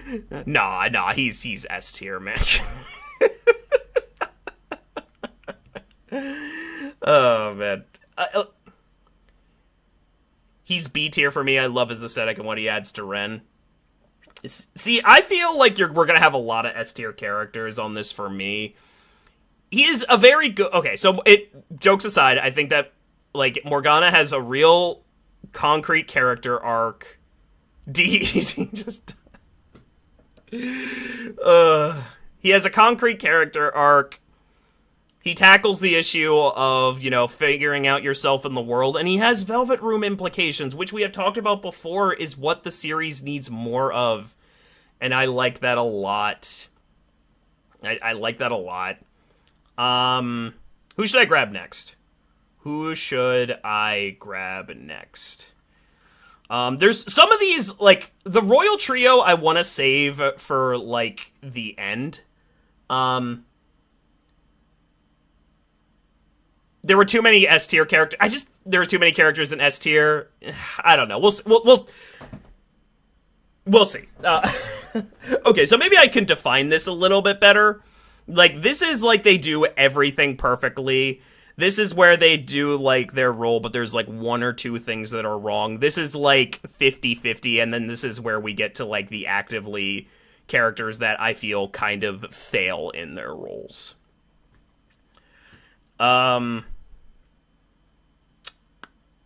do Haru. I like Haru. Haru I think is good. I don't see what people are talking about with Haru, where she doesn't get a lot of screen time. And here's why. She's the last character you get on your team. like, how much screen time is she supposed to get? That's because you played Royal, not Vanilla? What do you mean? Did they give her more? Did they give her less in Vanilla?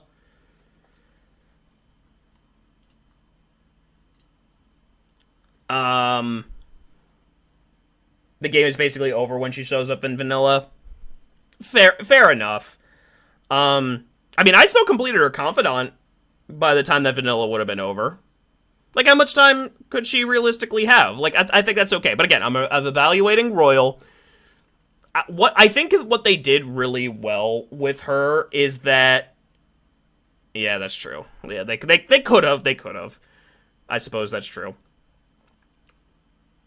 What I think they did well with her is that she, out of, like, any of the main Phantom Thieves cast, has a lot more... She has a lot more stake than the other characters. And I think that's a really good balance. Like, you know, somebody has to have less screen time. How do you make up for that? You make her justifications really, really, really important. Her dad died. That's really good justification for figuring out the rest of the plot. On top of that, she's funny. Her Confidant had me fucking in stitches. Like...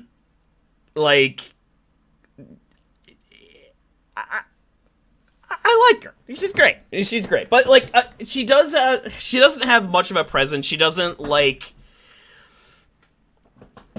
She's not quite impactful enough, in my mind, to be an S-tier character.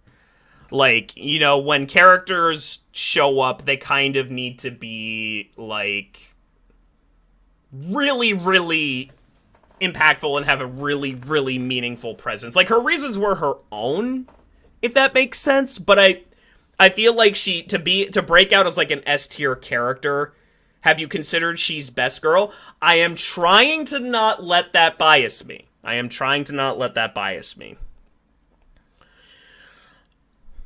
Okay. Who should I do next?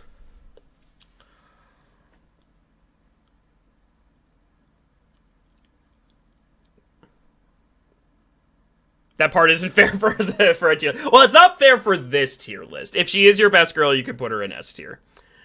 You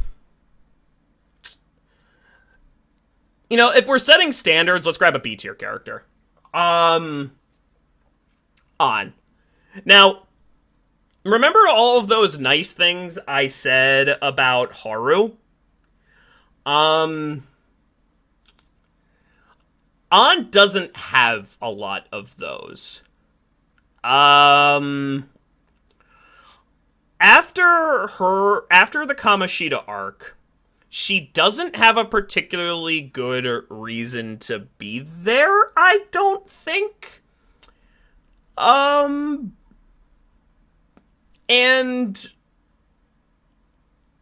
yeah, she doesn't really... I remember seeing that comment on Twitter that she doesn't have a lot of plot relevance after Kamoshida, and I was like, how... And I was at Kamoshida at that point, and I was like, oh, how bad could that be? Yeah, it's pretty bad. I'm tempted to almost put her in C tier. And I feel bad because there's nothing dislikable about this character, really. Like, she's totally fine, like, but her Confidant was kind of, like, her personality and her mannerisms are all great. Like, if this is a tier list about how much you like a character, I wouldn't blame you whatsoever for putting on an S tier character. She's great. She's really, like, funny. She's probably a really nice friend to have around. I would probably gladly hang out with her. But the game just doesn't really do her justice. And it was also... And that can be okay. Like, yeah, like, she's not bad. She underused is really a good way to put it. And for me, I thought it was just kind of really weird to make her Confidant. With that in mind, they decided to make her Confidant not really about her. And that's just kind of a shame, because, like, her other opportunity to get more characterization, where, like, Haru got a lot of characterization, and that was really funny, Ans was like, half of it was just, like, not about her, and it was a commentary on the modeling industry, so we're just kind of left with, like, Ann doesn't get a lot, and that kind of sucks. But yeah, if C is actually bad, I'm not going to call her bad. I just wish they gave her a little bit more love, man. And also, I'm going to put out the elephant in the room. Her ties with Kamoshida, that is a very, very, like, good... That is a very, like, her role in the Kamoshida story. I'm glad that they were willing to tackle that, and I feel like they did. They really tackled it in a really mature way. But, and I'm glad that they did, because this is that's a real thing that happens. Like, there are a lot of people who had to deal with the Kamoshida situation in real life. So I'm glad that they were willing to tackle it, and it was a great opening to the game. Maybe don't sexualize that character. If you are so, and I understand there's cultural differences here. If you really, really need to have the character that's sexualize the character, do what they did in 4 and make it this character. Like, all of the stuff for Palaces is based on real stuff. I'll have to send you the video. Like, sexualize this character if you really need to, because that's what they did in 4, and it wasn't. Well, I mean, it was still kind of inappropriate, but like Ann in particular, it's just okay. You spend the first you spend the first 10 hours in the game, taking down her abuser. And then for the rest of the game, she's the eye candy. That just left such a bad taste in my mouth. I'm sorry. Like, that was messed up, Atlas. Shame on you for that. And if you search and, it's not even, that's not even anime tropes at that point, though. Like, yeah, it is an anime trope, but, specifically with her, it makes it, even worse. It just feels like, it feels like what happened is that the writers... made this really relevant, good story opening that a lot of people could, learn something from and be like, yeah, damn, this is a thing that happens in real life. And especially considering how prevalent sexual assault is in Japan, that's a really big issue to tackle. And then the marketing team was probably like, hey, we need eye candy. Like, literally one of the, if you search Persona GIFs on Twitter, it's just, the opening frames of Colors Flying High with Ann just, shaking. It's weird and creepy, and I want to address that elephant in the room. Take it out, man. Don't put that in the game, man.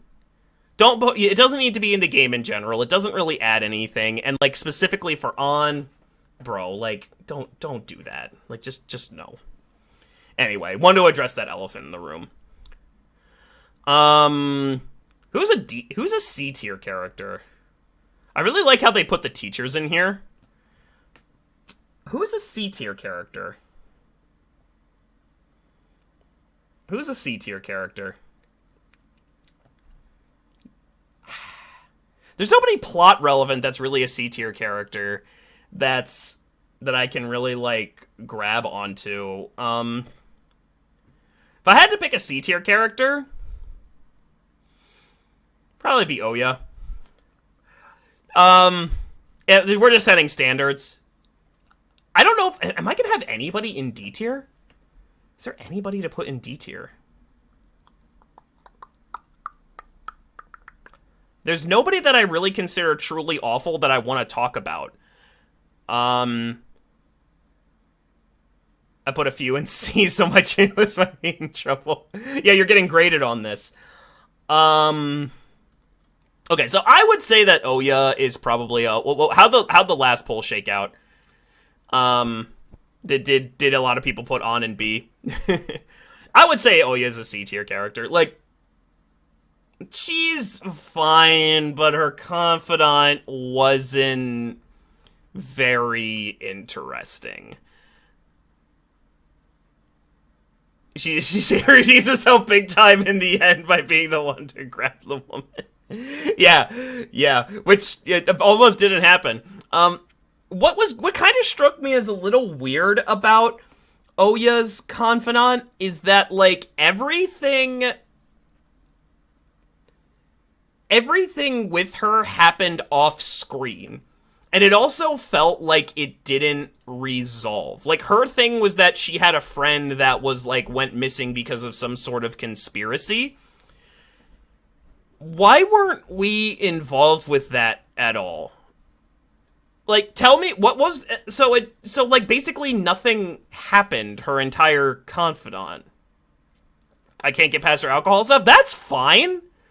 If anything, they should have leaned more into it. Like... And made it a little bit more about her? Like... I don't... Because then what she would have... I mean, you would have to write the character differently. Like, that's what I'm saying. Like, I just feel like this character doesn't... You know what? She doesn't have anything. She is a D-tier character. She doesn't really have anything. Sorry, she doesn't really have much of any kind of character. Her confidant isn't focused on her. I don't... Yeah, it's... Yeah, D. I'm putting Oya in D, and I'm sticking to that. Who else? Who can I grab for C tier? I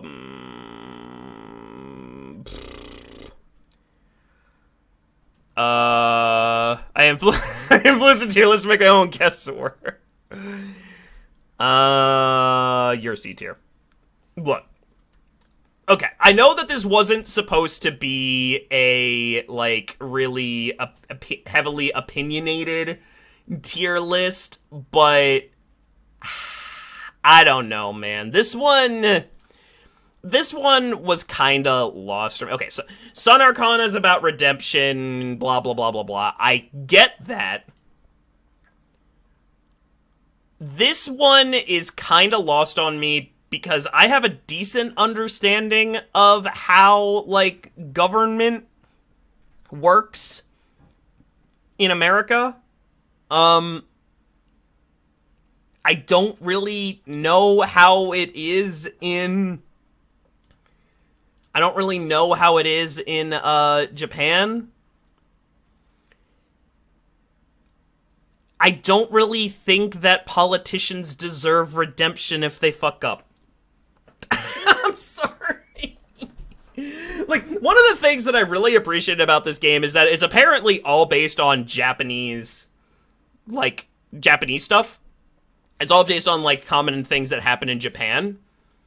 But this one was just... And even despite that, a lot of the themes, like, still carry over. But this one was just completely lost on me. I'm sorry. Now, it wasn't that he was bad. Like, I still like the redemption arc and whatever, and he was a likable guy, unlike Oya, who really wasn't that likable. But I feel like there's just too much of a cultural barrier for me to get much out of this. I feel like if politicians fuck up, they should just be kicked out. Like... It's also kind of funny because, like, the thing, you know, given some current events in America, what he did of, like, going on vacation is really not that bad in the grand scheme of things. We all know that politicians have done a lot worse in America and don't really have any ramifications. I don't think it should work like that. I think ramifications for politicians should be more severe than the average person. But yeah, this is... It was just a little bit too... There was too much of a cultural barrier. I'm sorry. Okay. Now that that's established, I feel like we can go a little bit more in order. Futaba. So remember everything I said about Nanako when we were talking about... well, maybe not everything. But remember Nanako from P4? What if we made her your support? Futaba's fucking fantastic, guys. Like, she's funny when she needs to be. She's serious when she needs to be. The little sister trope is not trope. The little sister character is a character that needs to exist, and she does it really well in a way that's different from Nanako. And she's also an internet gremlin, and I love that about her. She's great. She's great. Like, she's a really good mix of serious, funny, quirky, strong, and plot relevant. And that's kind of like just the complete package when it comes to a party member. And she also has like higher connections to Ren. Like, yeah, I'm sorry, S tier. Like, and also the fact that, you know, she was connected to the plot because of what happened with her mom, who is for some reason on this tier list. Like, what do you want me to say about her mom? What do you want me to say about her mom on this? Why is she here? Like, she doesn't get out of here. But yeah, Futaba is fantastic. Like, it's always a delight to have her on screen. She's really funny. She's really, like, she can be kind of sad when you want to be. And when you, like, when you don't agree to hang out with Futaba, you feel bad. And when you feel bad, you know that you're dealing with a really good character. And it's like, okay, she doesn't have, like, a ton of... Well, she has, like, flaws that she overcomes. But I kind of have the same opinion with Nanako. Like, she is designed to be really, really, really likable. And basically, like, there's not a lot to hate about her. Like, you kind of pity her a little bit, but there's, like, really nothing to hate about her. And the character that I feel like you do that with is the little sister. Because there's some characters that you're just not supposed to have any issues with whatsoever. Even like Morgana. Like, Morgana acts improperly sometimes. Futaba doesn't. And that's okay. Like, I really do think she's S tier. I see somebody put her in chat, put her at A tier. I just don't see any flaws with the character. That's all. Okay. Who's next? Ryuji. I'm curious. Where do people think I would put Ryuji? Where do people think I would put Ryuji? Where do people think I would put Ryuji?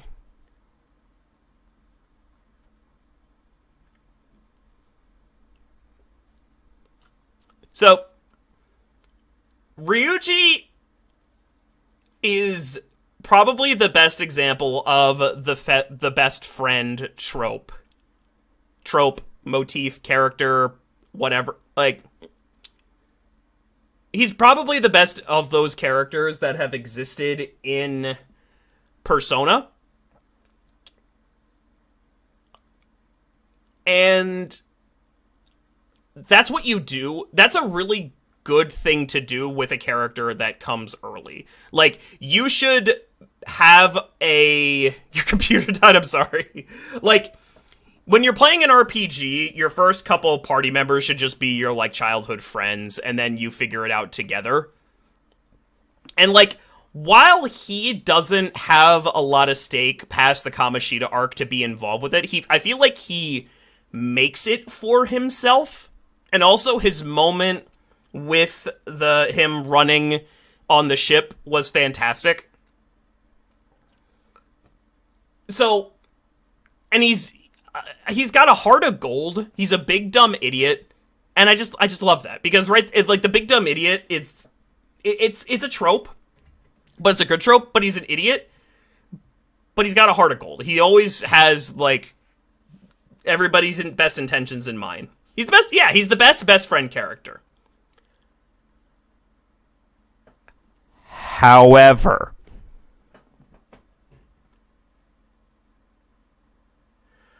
why Persona 5? Why?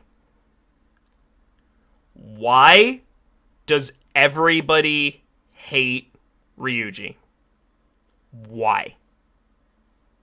He did basically nothing wrong than make a couple cringy jokes. Why? why is it that Morgana is allowed to make fun of Ryuji, and as soon as Ryuji calls Morgana a cat, all of the other party members dogpile him and say, Ryuji, how fucking dare you? You go apologize to Morgana right fucking now. You absolute bastard. How the fuck dare you? And do you know what he does?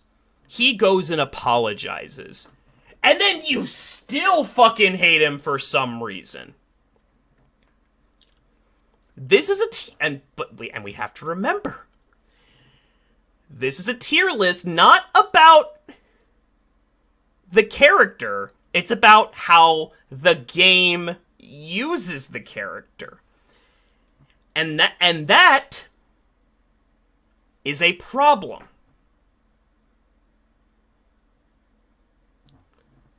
So therefore,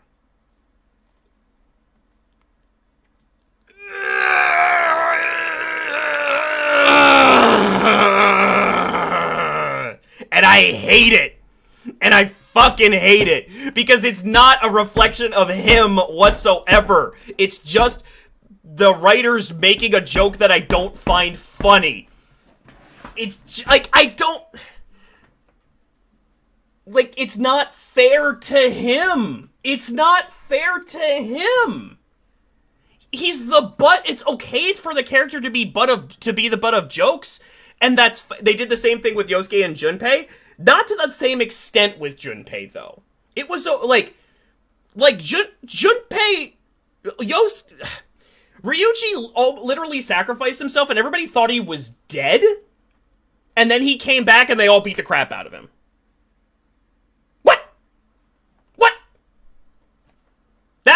That's where I go from S to A. That moment right there. If that didn't happen, he would still be in S tier. I don't know why that would happen. That wasn't funny. That could have been a turning point for everybody to turn over a new leaf and stop being so hard on Ryuji. Every time this dude said something, they just shot it down. I don't understand. Again,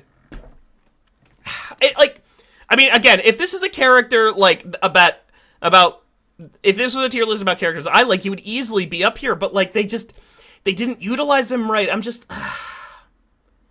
pretty sure Yosuke is physically hurt multiple times before. I wasn't a huge fan of Yosuke though. He was a little I forget exactly how to describe him. I put him A tier. I didn't find him to be likable enough compared to Junpei, and certainly now compared to Ryuji. I would much rather hang out with Ryuji or Junpei than Yosuke.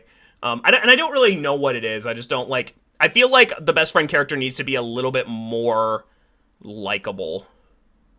But maybe that's just my biases coming through. I don't know.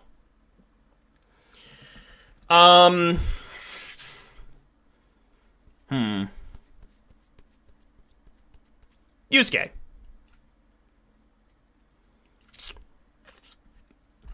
Yusuke was almost a B tier character for me. Almost.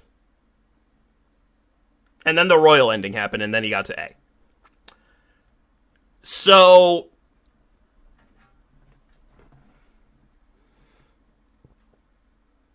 Yusuke fills a role of it was the jump from Kamoshida to Madarame was a good jump, because it went from it kind of set their morals in a really good spot of the Phantom Thieves, because Kamoshida is absolutely hateable, no reason for him to exist. Madarame was technically, as horrible of a person as he is, he was useful to Yusuke. Kamoshida can burn in the darkest pit of hell, but Madarame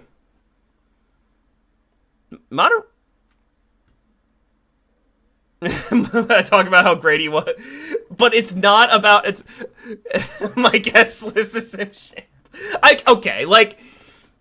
He's not quite okay. So a lot of the problem with Yusuke is that a lot of the time he was just there to be funny, and he didn't add a lot.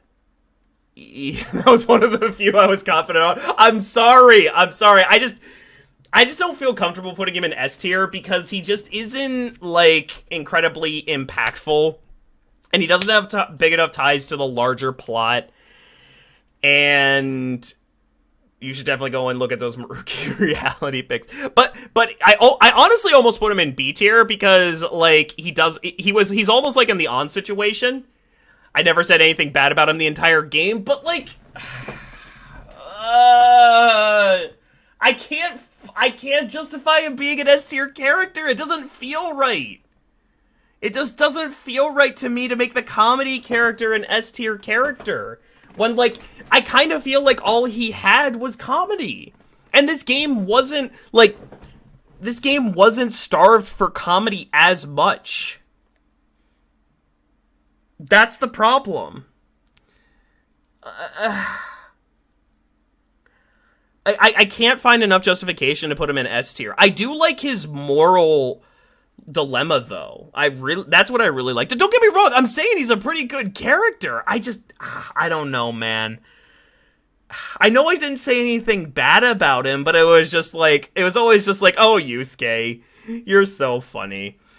I'm trying to fight back my Matt Mercer biases, okay?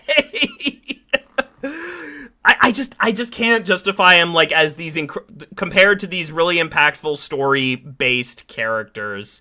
I mean, he's super likable and he's super goofy, but I don't know. I'm sticking to it. This is what I get for trying to guess based on stream comments instead of just plot relevance. Makoto. I guess we're doing all the Phantom Thieves now, right? Yeah, we might as well just finish up the Phantom Thieves. But what about you? What about all these? We'll get to them.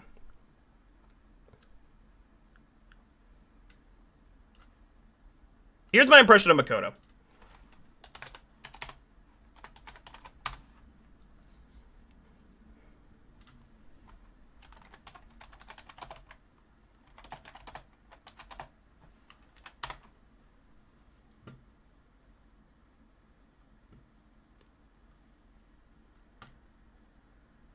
Anything this year.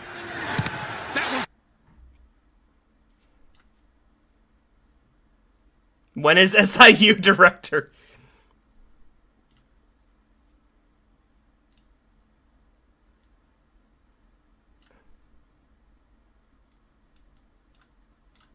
Block.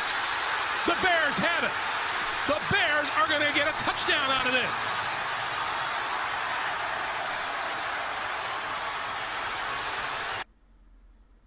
Do you get the joke? Do you get the joke? Let's see what they rule in the end zone. Could eventually be a safety instead of a touchdown.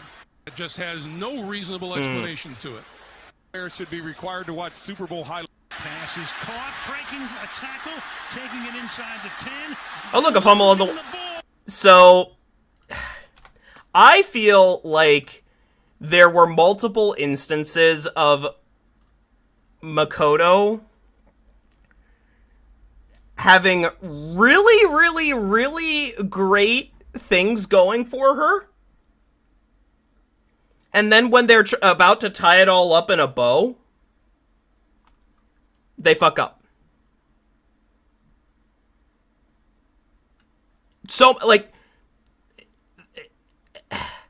and maybe I'm just completely off base here, but there's two big ones that I can think about. First of all was her confidant.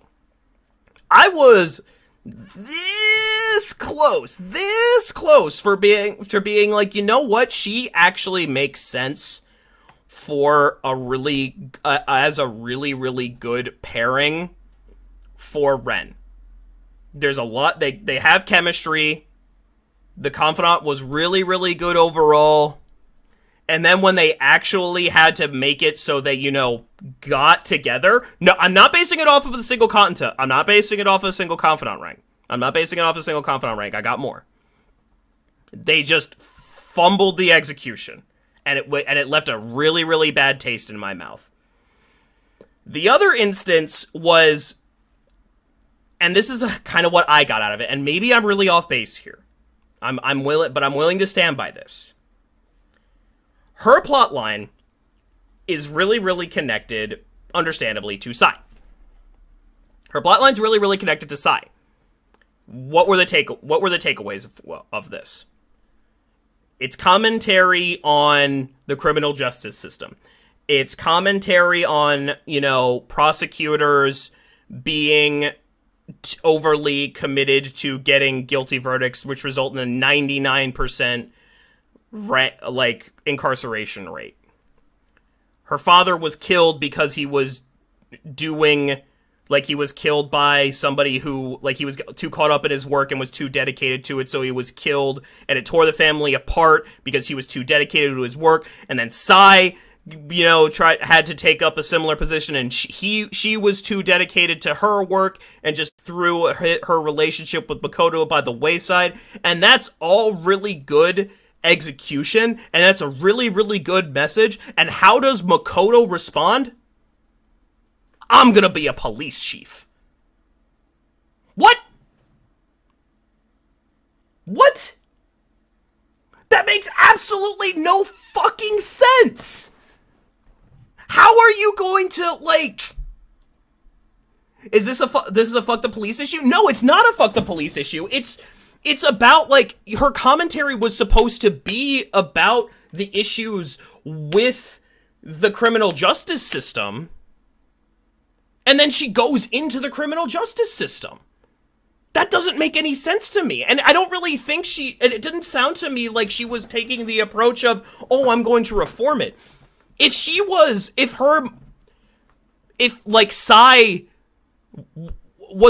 a chef, and her dad was a chef who died in a horrific chef accident, and her dedication to being a chef tore the family apart, and then their commentary was all about how the restaurant industry is horrible.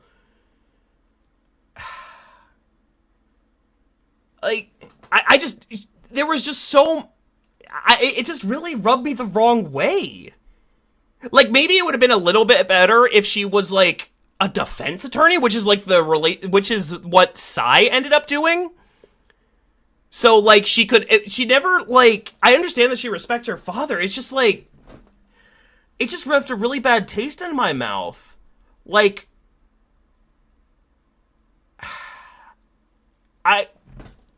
I'm just surprised that she wanted to be a part of it. It just really rubbed me the wrong way. Especially since so much of the game was about how that system is inherently corrupt, and I just didn't get enough of an impression about... I know this is a controversial one. It wasn't... I don't think that... It's not about that the whole game was about fuck cops. It was just that there was, this systemic... It's not that it was just about... You could replace cops with any other profession, and that's just kind of... It was fuck the system, so it's kind of hard to, detach yourself for it. No, I'm not saying you're wrong. I'm not saying you're wrong. And this is where, you get different things out of it. It's just... I just thought... Because there were more ramifications. I felt that a part of her story was that there were ramifications of him being... Even if he did his job well, there were still ramifications about him being in that position that caused a lot of issues for the family, if I remember correctly, because he had to be so dedicated to his work that he was basically never home and then died. Because there is that angle of, but she never says anything about resenting him for that. No! But the rhetoric that it's possible to change the system from the inside is a bit problematic. I don't even know if it's that in my mind. It's just that, if we're going to... It seems to me kind of, mutually exclusive.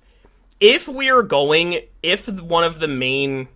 If her story is about the problems with that system and then she wants to go be a part of that system, it's just...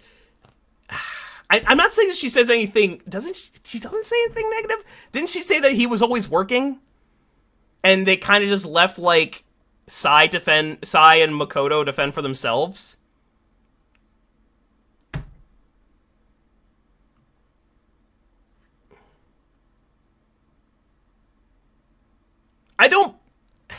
Maybe I'm harping on it a little bit too much.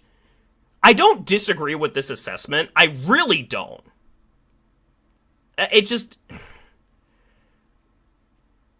I feel like they could have done it a little bit better if they picked the profession that she wanted to be a little bit more, like...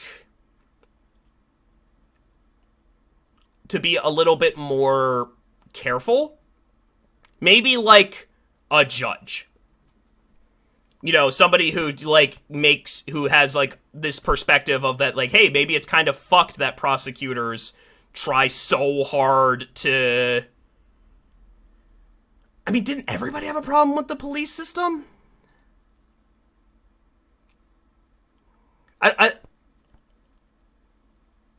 Like, didn't she hate to see when she went into her sister's palace about, like, it was less her confidant, it was more her, like, because her confidant was about her friend and the joke relationship between you and her being abused. And her friend being, like, abused by another guy. And I liked all of that.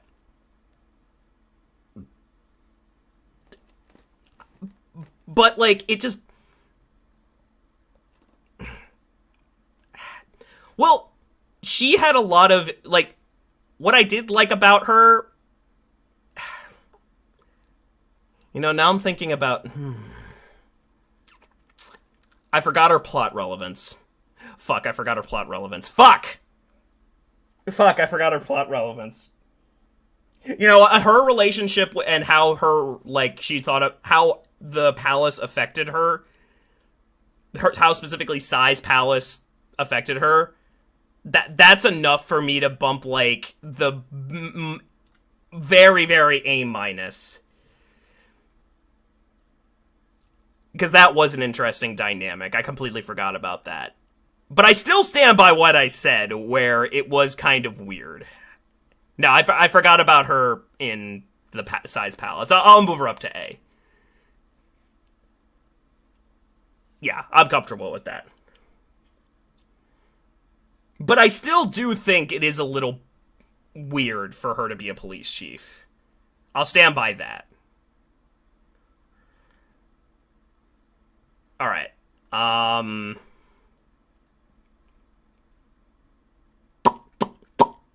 Who's next? Yeah, Sai. So, is Sai a character or a plot device? So, what do I mean by that? Like, I didn't think she was incredibly interesting. What I did find really interesting, though, was how Persona framed the storytelling by... she doesn't get much development. I mean, she does reconsider, like, that sorry, I'm stumbling over my thoughts here. It's getting late, sorry. I like what makes her A tier for me is less about her character and development and more about how everything in the first part of the game is all just a flashback where you're talking to Sai. I really like that framing of the story. I really like that a lot. And Sai was basically that. You didn't give a chance to suggest fine.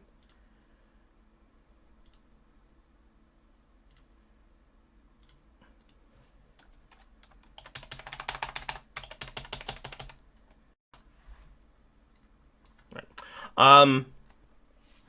So, yeah, I like Sai as from the angle of, like, she's trying to grill you for answers and all of this shit, but you're under, like, truth serum. Sweet a tear for Lavenza to go in.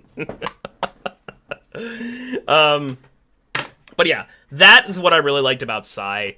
As just a character, she was just kind of, yeah, alright. But the fact that you're, like, getting grilled by her for the entirety of the game, which, you know, if my playthrough is anything to go off of, then that's like a 50-hour endeavor, which doesn't really make much sense, but hey. That was interesting. I thought it was really novel. It was really interesting to see, like, you know, everything happening in her palace at the beginning. Also, her palace was fucking amazing. It was probably the best one. Was it the best one? Was her palace the best one? I feel like it might have been the best one. It had the best music. Yeah. It is up there? Yeah, it's up there. Okay. Let's clear some space. Okay. These assholes. Principal Kobayakawa? Oh, fuck yeah. Okay. So. Here's the thing. All of the antagonists for the first part of the game. They're all, well, except for Shido, because he's later. Because between them, it's, you know, Medjed, and then, blah, it's weird. Oh, wait, we got a couple other characters we could put up here.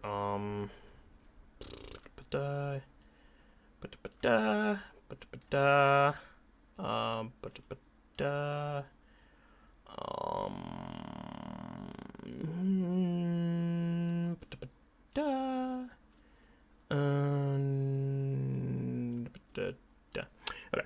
Senator Armstrong. I did get a lot of mileage out of that joke, which I do appreciate. Just imagine somebody is like, oh, somebody's making a tier list about Persona 5, and they come in and they see this shit.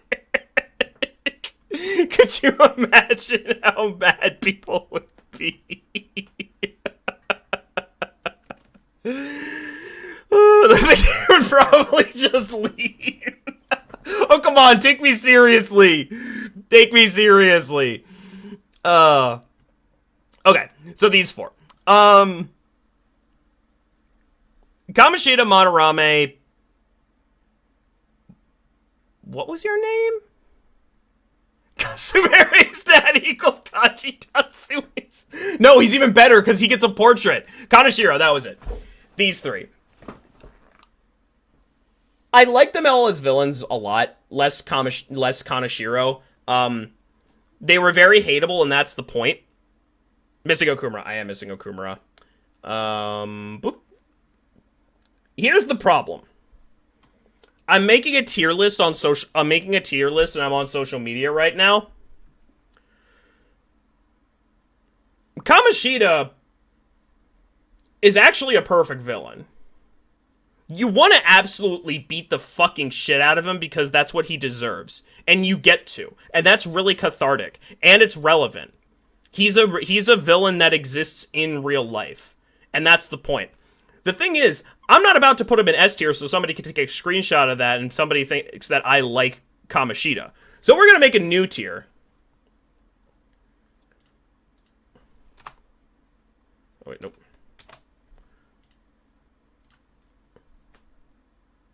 So he would be an S tier if social media wasn't stupid. Yeah, kind of like how Revolver Jesus was. Yeah. But I don't want to make a screenshot. I don't want to have a screenshot that's like, because again, I'm doing an atypical thing for a tier list. I'm talking about them as a character. He is what you want in a villain, especially a first one, because you get to beat the shit out of him because he deserves it. He's horrible, and that's the point. So we're going to make a new tier of their horrible. And that's the point. Because I don't want anybody to get the impression that I actually like these people. He's a perfect first body. Yeah. Yeah, actually.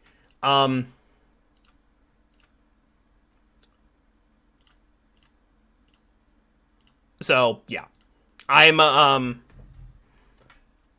I still will talk about them all individually.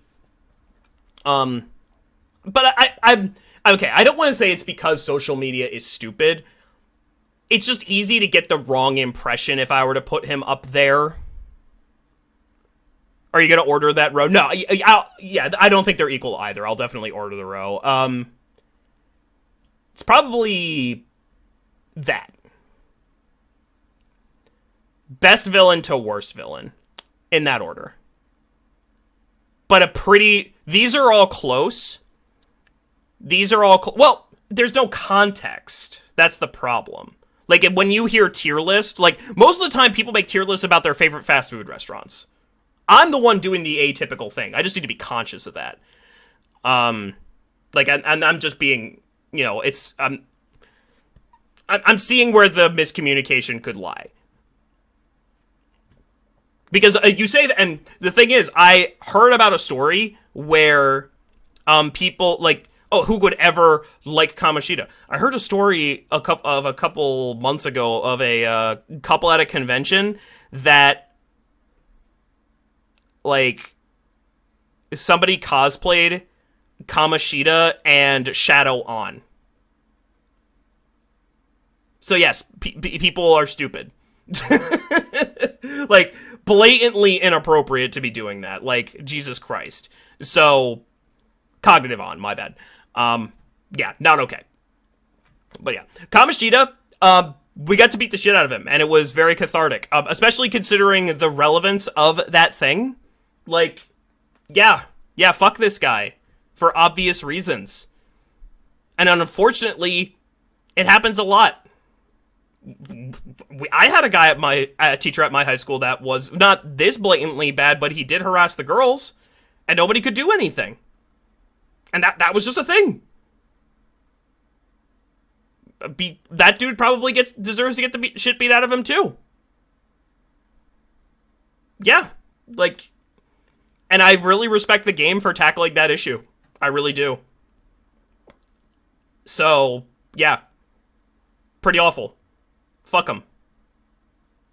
Good job, Persona. Good job for letting me beat the shit out of him. And also his shadow was super, super creepy. Shido. Here's my opinion on Shido.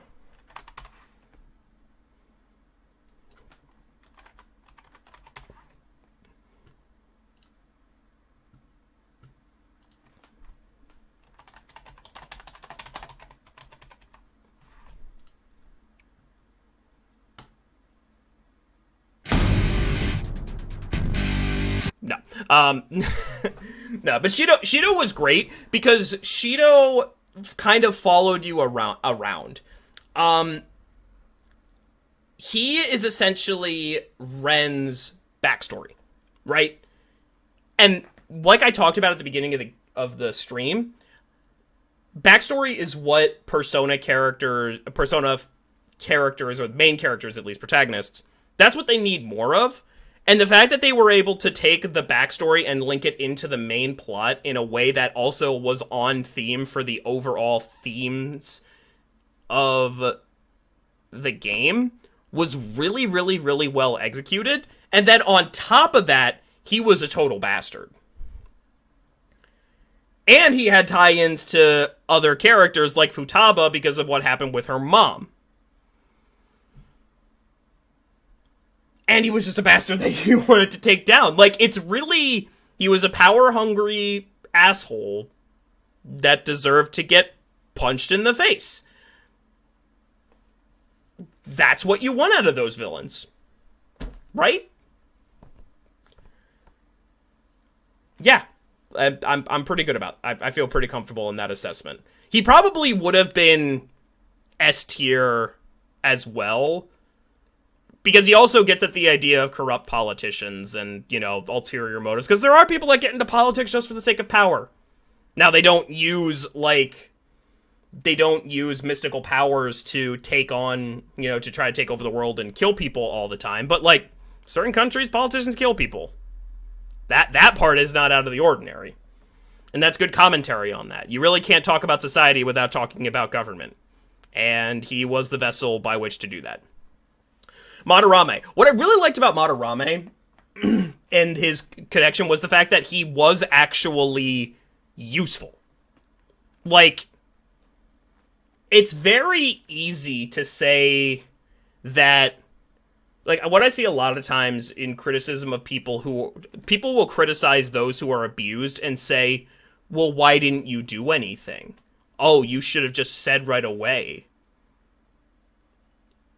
What Madarame and his relationship with Yusuke got at was that he was in a position of power. He was essentially a father, but he was also essentially a father figure and provider to Yusuke. That's hard to tackle if you're in Yusuke's position. That's really, really hard. And it's also kind of interesting that in Yusuke's ideal world, Madarame comes back. Despite how awful he is. He has usefulness in being awful. And that just makes it such like a conundrum and really difficult for Yusuke and really like a good character development for him. You know, it forces Yusuke to stick to his morals. And it's because of how Madarame was written. Okumura. Okumura existed to die. Kinda sucks for him. He's basically just motivation for Haru. And not much else. He's not incredibly interesting. He just wants more power, but he didn't really do it in a way that I felt it was incredibly compelling compared to Shido. He was fine. He just really feels like a... What's the word I'm looking for? He feels like just another part of Haru. That's really it. And we just kind of have, like, and it's... Everything bad about him just makes Haru... is just like a commentary on Haru. Like, she, you know, the conundrums that she had to go through to tackle him being corrupt is just really, like, makes her more interesting. There's not a lot to talk about. Like, how do you talk about Okumura without talking about Haru is essentially what I'm saying, right? Like, oh god, we still have so many. And then Kaneshiro. You know, I thought that Kaneshiro was going to be the Phantom Thieves, like, you know, really ramping up and getting into, like, the really shady shit. But I don't really think that this was done very well because there was no connectivity between him and all of the other characters. Like, he is when Makoto joins, and he just, like, he doesn't really add much to the motivation other than he's, like, just blackmailing them. Yeah, he's outright weak because he has no actual ties to the party members. It was interesting for them to be, you know, actually taking on a hardened criminal. He was a step up from, you know, Madarame and Kamoshida, or these were more small time and he was more big time. But I just feel like he needed to have. Do you know what would have been really interesting? Did he, if he was responsible for Makoto's dad's death, that would have made him a little bit more interesting. I still probably, but you know, I can't evaluate off of that speculation. Would have made him a little bit, or did that happen? Am I just making that up in my mind? I don't know. There's not a lot to talk about with him. He was just kind of blackmailing the party. It's not like it was bad. He did tell us that there was, like, a larger, like, lore thing going on. I don't know. It's fine. Yeah.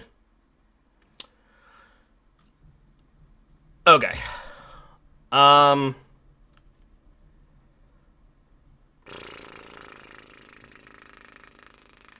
here's an easy one. You will always be B tier for now and forever. You will always be B tier. You are where you belong. Enjoy. We can just nail you to B tier. You will always be there. It's Igor. He's a little bit more interesting this time around because of the connection with Yalda, but not enough to make him A tier. He's just kind of there, and he makes personas for you, and that's his job, and he doesn't do anything else. Instead, what he does is that he makes actually interesting characters talk to you. Where would I put Yaldabaoth? Probably the same place. So, yeah. Oh, I'm sorry, I need to actually do this right, my bad. Yeah. Yeah, now that's correct. That's correct. No, I mean, like, let's be entirely real. Like, this is making the A tier look a little bit more disproportionate, but these are all the same character, right? Like, and they're great. I don't think they're... I guess C, since he wasn't even there for most of the game. I mean, it makes it a little bit more... He wasn't there for most of the game, but, like, there was still something going on in the background? I don't know. He just doesn't do a lot.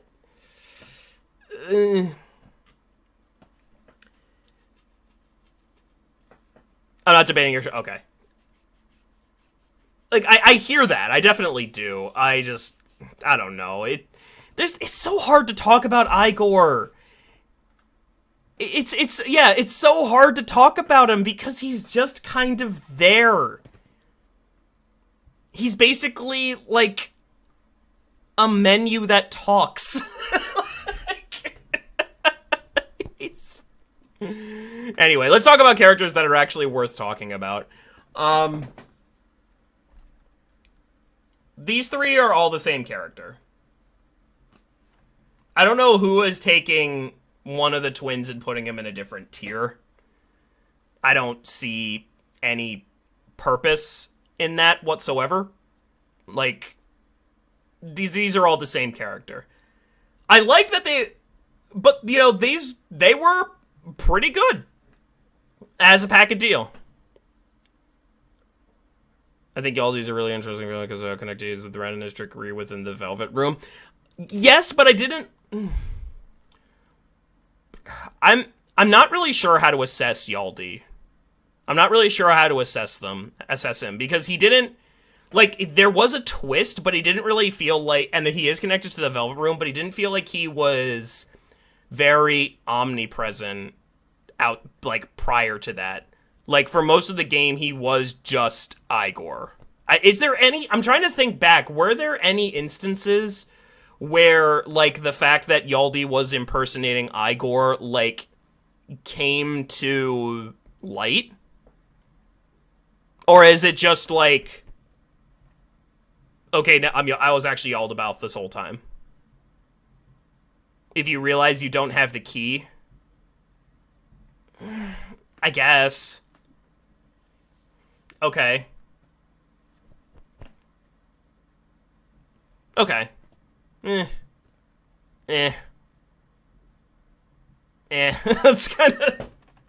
my reaction to that. It's just kind of, I know, Dapple, you have opinions about me putting these characters in anything less than quadruple million S tier.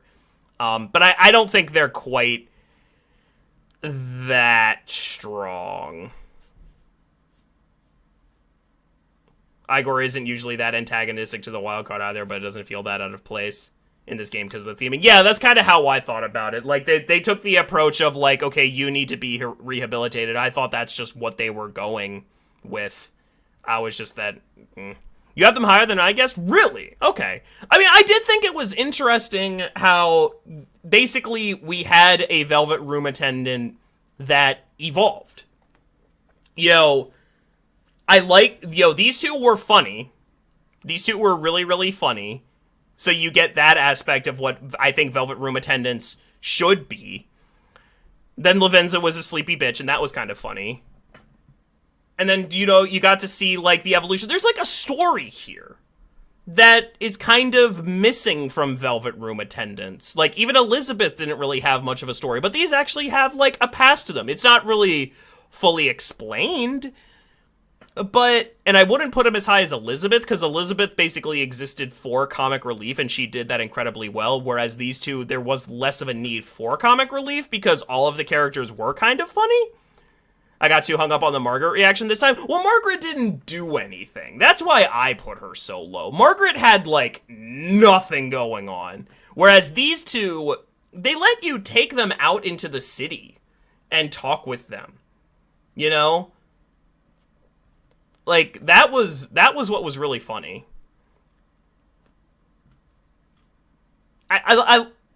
I think Dapple is typing up, like, an entire novel right now to talk about why Lavenza is S tier. You also missed Lavenza's date? I did miss Lavenza's date.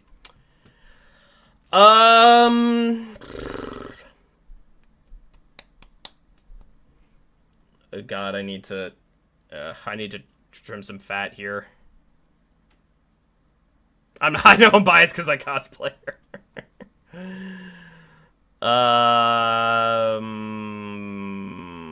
I'll put Josie in B tier. Like, he's just... Why is it Madarame's old student? Wait, who's that? Oh, this... Oh, absolutely you belong in Crunchyroll. Oh, and the girl from... Ann's confidant? Yeah, she's quadruple S tier. Abso-fucking-lutely. Abso-fucking-lutely. A is actually way higher than I predicted, and I am satisfied. No, they were great! They were great! They were great. Josie I'm putting in B tier. He kind of just felt like Igor in Mementos. Like, he had a little bit more personality, but I don't really feel like he had enough personality to make him much higher than B tier. Just kind of, meh. Just, meh. Meh. I mean, it's not like he's bad. He's just kind of confusing, and he's not, like, there's not a lot to... It doesn't really feel like there's enough to talk about. Like, he's just kind of there. Doesn't make him bad. He's not just kind of there like he is with Oyo, where the game, like, gives you a full confidant where it doesn't really tell you much. He's just kind of there.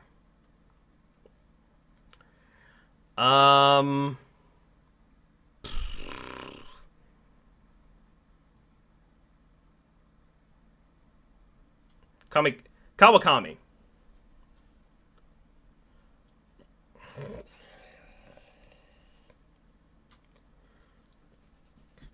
I love this confidant. This confidant was great. And I'm kind of disappointed in the internet getting caught up on the fact that she's dateable, because there's actually, like, a really good story back in this. I don't care if she's your teacher. It's great.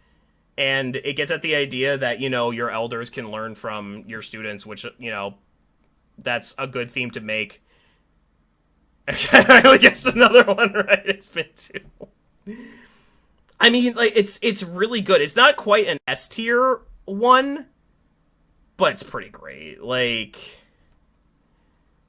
it's cool. Like, I'm struggling with my words. I'm getting tired. The coffee I had at 6:30 wore off.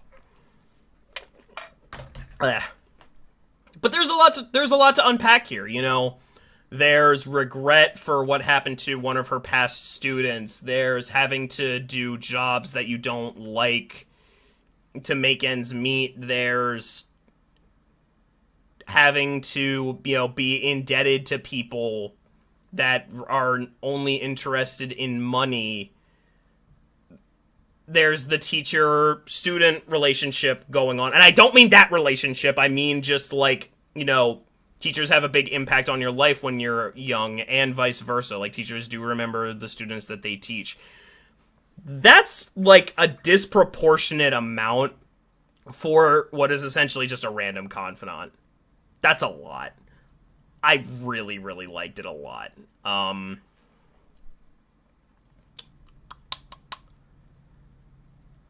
it's just very strong. It was a good story. It has twists and turns, and it was funny when it needed to be. Like, I cringed at the maid thing, but it was funny. It was funny. Like, don't get me wrong, it was really, really funny. But then it also had this layer of like, oh, this is kind of fucked up. Like, ugh. Sojiro. You know what? Fuck it. I'm putting Sojiro in S tier because he's so great. Like, fuck it. This is an emotionally charged one. He's great. I love him. No, he's just super, super likable, and he's got like this air of mystique to him, and he's the father figure. I'm pretty sure I put, what the fuck was his name? I'm pretty sure I put his, who was your dad in Persona 4? What was his name? Nanako's dad? I'm pretty sure I put that guy in S tier too. I like him. He's great. Dojima, that's it. I haven't been doing the pause. It's fine. No, it's okay. It's okay. Yeah, he is an S tier character, and I don't regret it. But there's a lot of similarities there where but there's the layer of, like, he's kind of indifferent to you, and he grows with you a little bit. Yeah, like, it's great. He's so likable. And he's also got this, like, air of mystique to him, which, you know, adults... I feel like you know a lot of adults like this when you're a kid, where he's, like... He goes out in, like, a pink pimp suit every night and does something. Who fucking knows what? And he's never gonna tell you. That's hilarious. And he's got connections, right? Like, there's just... I like characters like that, and it's just kind of like, how did you... Wait, what? Similarly, yeah, you're S tier as well. What I really liked about this, and I feel like other confidants were kind of missing, was, you know, if we are prepared to be criminals, this is the person we should have been working with. Like, and it was also really interesting, like, we got into the heavy shit with him. We were actually doing illegal things with EY, and that's how you build friendships. If you rob a bank with somebody, you're probably really close to them now. And it's also the fact that he, like, you know, it's not unheard of for kids to get into shady shit. It happens. Like, it's a little interesting to talk. It's, like, interesting to think about, but it does happen. But he also had a heart of gold. Even despite being, like, you know, ex-Yakuza, he still had things that he cared about. I really like that about EY, and it also just made sense for Ren to, you know, have... It felt like a real deal, because that was, like, the whole thing with confidants. They were all, like, deals. It makes sense. Okay, it's like, you give me guns that I'm not supposed to have, and I'll help you with your illegal shit. That is a deal. Compared to, like, Hifumi, even though I like Hifumi, that's a little bit less of, like, a deal, where we're just gonna play chess together. Like, no, this is a deal. This is like, I benefit, you benefit, let's shake on it, we're in this together. That's how a confidant should go, in my opinion. But he also had layers, and it's not surprising that, I think Dapple mentioned that, like, one of the stories, like, one of the mangas used, like, his confidant as framing, because it was a really fucking good confidant, right?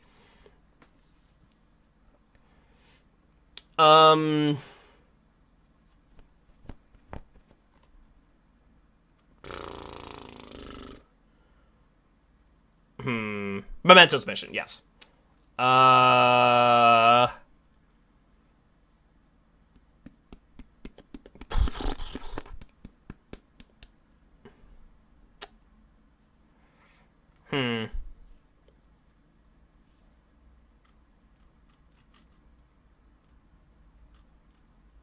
Chihaya, I'm putting in B. Religious fanaticism is, like, worth talking about, don't get me wrong.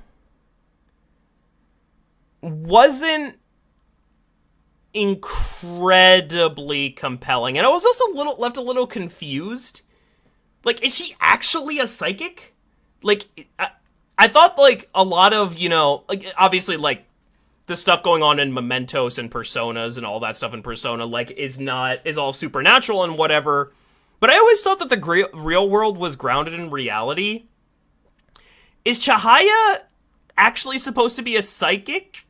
Like, oh, you're making a PowerPoint? Oh, that's interesting. I actually got a copy of it right here.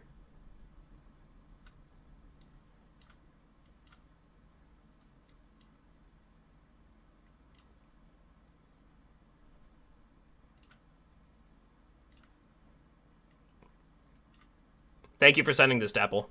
Appreciate it. Over. Teammates! Friends! To hell with that! Why am I inferior to you? I was extremely particular about my life. My grades. My public image. So someone would want me around. I am an ace detective. A celebrity! Akechi-kun. You're just some criminal trash living in an attic. So how? How does someone like you have things I don't? How can such a worthless piece of trash be more special than me?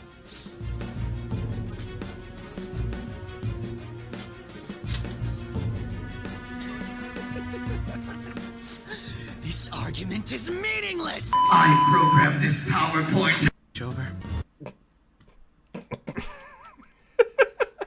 So thank you for sending that in, Dapple. Really appreciate it. That's kind of confused. I don't know it. I just wasn't particularly enthused by this one, but she was useful. I will say, Chihaya was very, very useful to make sure that we, you know, got to 100%. So I thank you for that, Chihaya. But like, does anybody have any problems with me putting her in B tier? Like, does anybody have any strong feelings about her? She's fine. She's nice. Oh, she's nice. It's just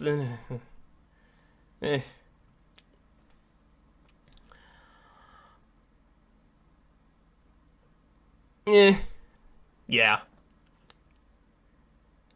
Hifumi. I like Hifumi. I like Hifumi for one. You will know if I take issue with any of these. Like, I like Hifumi for one reason and one reason only. She did it, like, you know, she taught her confidant got into the, got into this idea of, like, her mom was rigging matches so they could basically make her a star because she was conventionally attractive, and that's where her mom felt her real power lie. Like, where her real, like, usefulness was. But what I really liked about Hifumi is that, like, after you changed your mom's heart, and, like, she was able to do shogi unimpeded, she lost. That is a really, really good message. Sometimes you train really hard and you lose. Sometimes you study real hard for a test and you fail. Sometimes you don't get the job. Sometimes you ask the girl out and she says no. And that's okay. And that's okay. And I like that the game didn't make her confidant all just sunshine and rainbows. Because that's what the Star Arcana is supposed to be about, right? That's what it's supposed to be about. Things don't always work out, but life goes on, and that's okay. She's not any less of a person because she lost at shogi, despite trying her hardest. Because she tried her hardest, and that's okay. And that's okay. Takemi. This...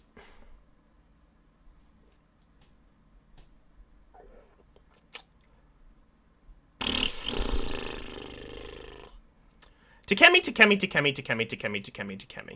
I haven't put any thought to this one yet. What is she like?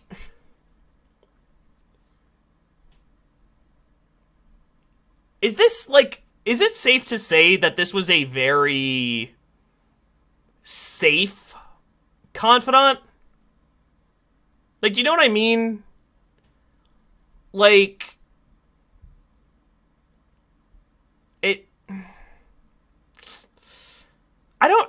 I mean, it doesn't help that she was, like, the first confidant that I did, like, 6 months ago. So I'm trying to think about, like, what happened in her confidant, but I wasn't particularly blown away. Like, she wanted to save a little girl, which is, like, very safe. And then somebody lied and that she died, and then it actually worked out in the end. Did I say I liked it? I'm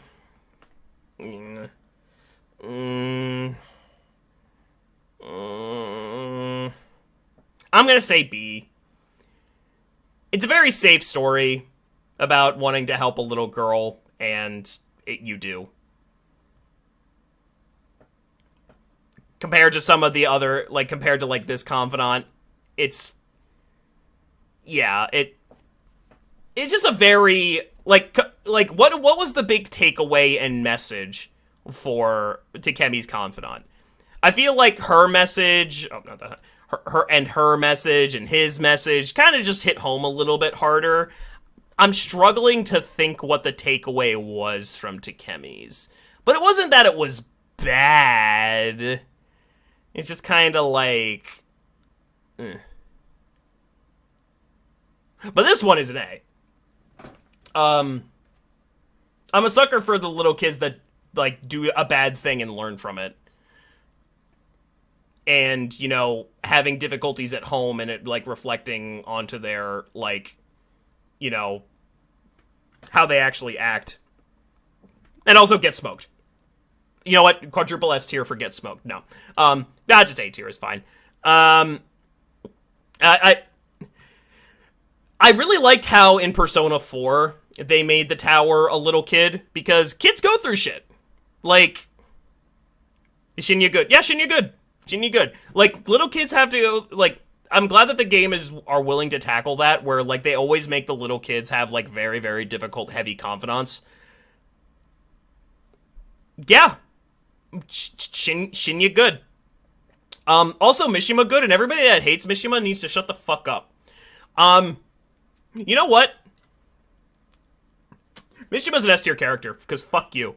And you know why I'm gonna put Mishima as an S-tier character? Because that'll piss people off. And by pissing people off, it'll prove what Mishima's confidant was supposed to be getting at.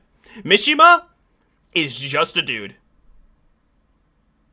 But Zach, doesn't that make him B tier? No, because the point is that he was just a dude.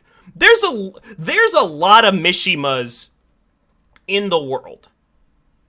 Not everybody can be a main character. There's a lot of discourse online saying that Mishima is a loser and blah, blah, blah, blah, blah, blah, blah. Guys, the whole point of Mishima's confidant was, despite the fact that he doesn't have superpowers, he's still a valid person. Like, that's okay. Everybody has done something slightly cringy or slightly awkward. Mishima is F for me? That's the point! He's an F person, and that's okay. Guess what? We're all Mishimas. I'm sitting in a Twitch stream at 10:30 at night on a Friday. I'm a Mishima. I'm just some dude. We're not all main characters, and that's okay. And I feel like people throw a lot of shade at Mishima because he's, like, not as cool as Joker. Joker fucking summons demons out of his head. No shit, he isn't as cool as Joker. That doesn't make him any less of a person. Screenshot this and send it around social media and piss off a bunch of people that think that they're main characters and prove Mishima's the entire point of Mishima's confidant right. We can't all be main characters. That's okay. I need to internalize that more. I feel like if people get pissed off at the fact, like, think that, oh, Mishima's a loser, everybody dunk on Mishima, you're missing the point. I feel like it's not, you know what this and this is gonna be a really, really, what did he do to Shido? Oh, well, I mean, that was the point. Yes, he did fuck over Shido. He did fuck over Shido. But, like, the fact that he did is a heavier commentary on, like, what makes the Kamoshida situation so relatable, because, like, they're all just kids. They're all just kids. Like, of course kids aren't gonna make the right decision 100% of the time. Like, it's hard, and that was kind of the point of Kamoshida. Like, he was a victim. Like, it's really sucky, but he's young. It's like he can't, not that he can't be held accountable necessarily, but like, that's really difficult, and expecting him to act perfectly, I don't know, is like, especially in the face of authority. Some people crumple under authority. That makes him more realistic, honestly. And here's a really, really hot take. I feel, you know how people misinterpret Kanji and his palace and the entire point, and by misinterpreting his palace, they prove the point of his palace? That's Mishima. They misinterpret Mishima and say things about Mishima and prove Mishima's, like, the point behind Mishima's story correct. If you think that Mishima sucks because he's just a dude, you've missed the point. I never even realized that. Like, but do you think I'm wrong? Like, because, like, people, I feel like, and it's really funny that he's basically yeah, it's the Kanji scenario. I feel like the fact that he is even, I'm even talking to myself more into an S tier scenario. The fact that he's basically a Reddit mod even drives it home more, because, like, people really like to act tough and cool online. Guess what? You're just a dude. and it's not even any shade. Like, I was so confused when I saw everyone hated him online. There's probably like a little bit of narcissism going on there. Like, we've all said cringy shit, right? We all, like, stumble. I had a meeting today at work where I fucking stumbled through it, and I Mishima'd. Am I less of a person because sometimes I have, like, tried to flirt with women, and guess what? It didn't work out. I Mishima'd. It's been a very long time since I've done that, obviously, because I'm monogamous now, but you get what I mean. Like, sometimes I'm not always the cool dude. Like, you can't, like, say that just because somebody is a little, like NPC, like Futaba calls him, he's, like, less of a person. He's trying to figure out his way in life. Why is that okay? Because he's fucking 16! Oh, he's not a cool dude. He's 16 years old! And he's next to this guy. No wonder he's not perceived as cool. That's okay. Nobody should hate Mishima. Give Mishimas a chance. They're cool people. And Mishima, like, he was such a bro, alright? Like, he's a good friend. I'd hang out with Mishima.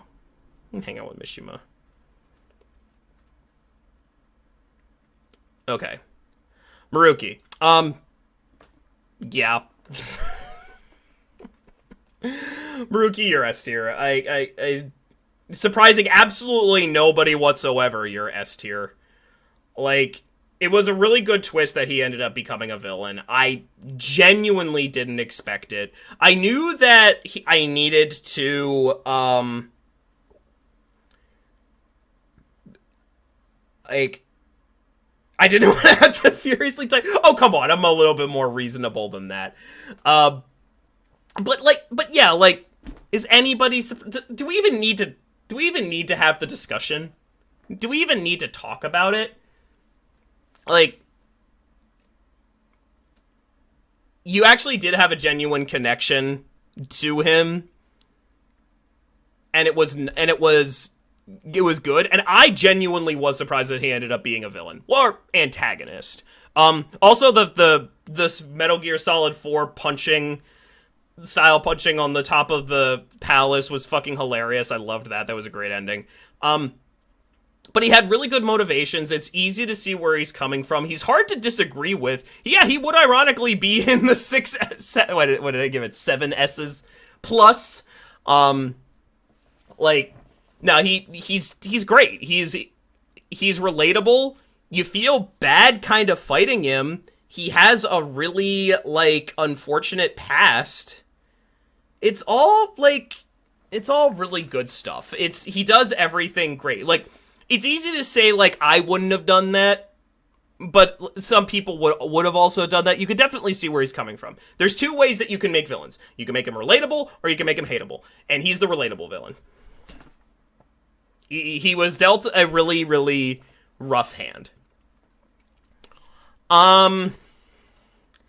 Is there anybody else down here? Okay, so we have the Royal Trio. Is there anybody else down here that's really worth talking about? Shiho, I feel, is kind of just like a story element to the Kamoshida story arc as just another victim that really... I'm struggling to put her even on the tier list because I feel like she's a story element, and then there's the really big moment where she, you know, does the thing, which I don't really want to say because it might be a trigger for some people. She's very hard to place. She is worth talking about, though. That was a really interesting moment because it did genuinely come out of nowhere. And that's how that stuff works, sadly. Because, like, I don't know if you remember how it happened on stream. I'm pretty sure I was making a stupid picture of Senator Armstrong teacher. And then that happened. Like, just literally out of nowhere. I thought it was just like, oh, I'm gonna have to answer another question about, is this a fish? And then that happened, like... But yeah, then she does... start typing a paragraph about Ruruki. Do I want to save you time and just tell you that I probably agree with you? But yeah, like, she does kind of just, like, disappear. She's got some connection to An. That's, like, the only other thing that An really has going for her, but the fact that she kind of disappears. Yeah, no, it was, that's how you do that stuff. That's how you make it really, really shocking. You make it come out of nowhere. I was certainly blindsided. Like, and then real Kasumi, kind of hard to talk about, just because she's basically an element of Sumire, and then Haru's awful husband is Quadruple S tier. No. Like, basically kind of the same thing with Okumuro, where a lot of these characters, it feels like they are just extensions of other characters, and their relationships with those characters are like strengths of the original character. And that's kind of how I feel about Haru's awful fiance. Okay. Yoshizawa.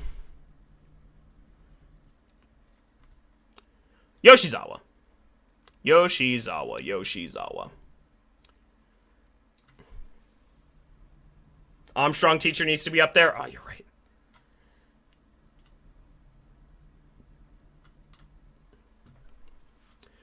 I don't really have any desire to place any of the teachers. Like, who has strong opinions about any of the teachers? I don't remember any of your names.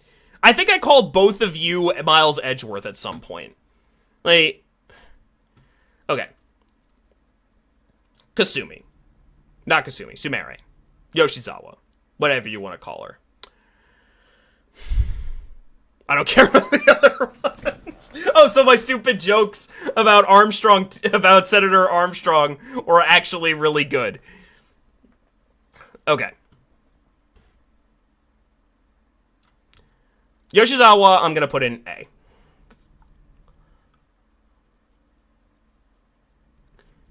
She's not quite S. Because I'm going to share a kind of controversial opinion, and maybe... Are you going to organize the tiers? Maybe. Maybe. Might be tough. Probably not. I'm saying probably not. Yeah, I don't think I'm going to do that. I guess this correctly, but probably for the wrong reasons. Kasumi's placement... this is weird. When Kasumi finally got around to being relevant, she was here. Great story. Fucking fantastic. Great twist, great ties with Maruki. Basically the third character of third semester, which was a fantastic part of the game.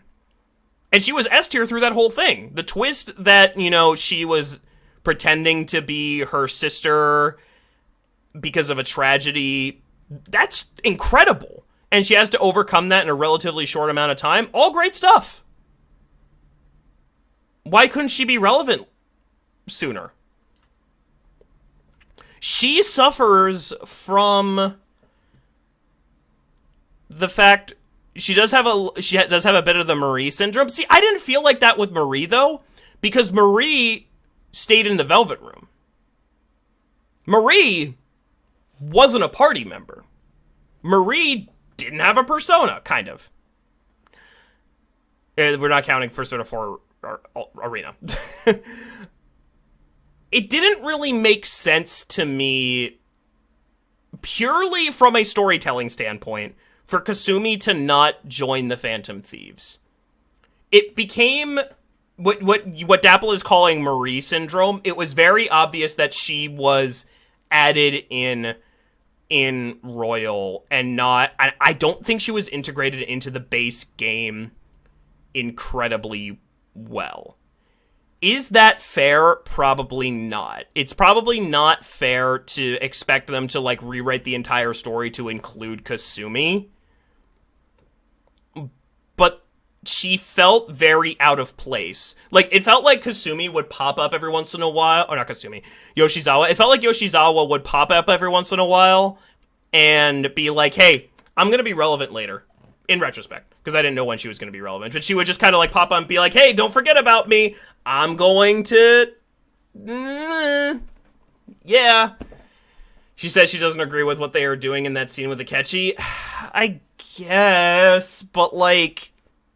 then she's even less relevant. She's even less relevant.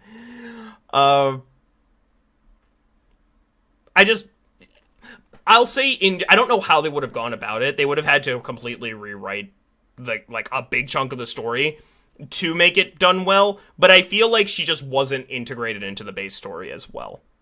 Because if she was, like, even if she just didn't show up, like, she would be S tier, but I just feel like so many of the times just kind of like, yeah, she's basically a side character for a large part of the game, and it's like, she feels like... Okay, imagine, like, a burger place where they have this amazing fucking, like, triple cheeseburger with bacon. It's, like, one of the best burgers you ever had, and it's only available on Sunday. Why isn't it available the rest of the fucking week, man? Like, it's so good. Why can't you let people enjoy it other days of the week? Why do we gotta wait till Sunday? Let us enjoy the burger. Basically, the takeaway from this is that Kasumi is a hamburger. I mean, what else would they have done with it? Right. Like, it's hard because, you know, she is the royal add-on. I don't know what they would have done, but I know what they did, and it felt kind of awkward. That's what I'm saying. Like, they could have done infinite... They would have... Like, maybe this isn't fair, but they basically would have had to rewrite the whole game. That's why I think in general, like, the Royal character works a little bit better in practice as the Marie instead of the Yoshizawa. They could have gone deeper into her being bullied. Yeah, that would have been one way to do it. But then the game is already 130 fucking hours, so then it's a lot longer. Ren.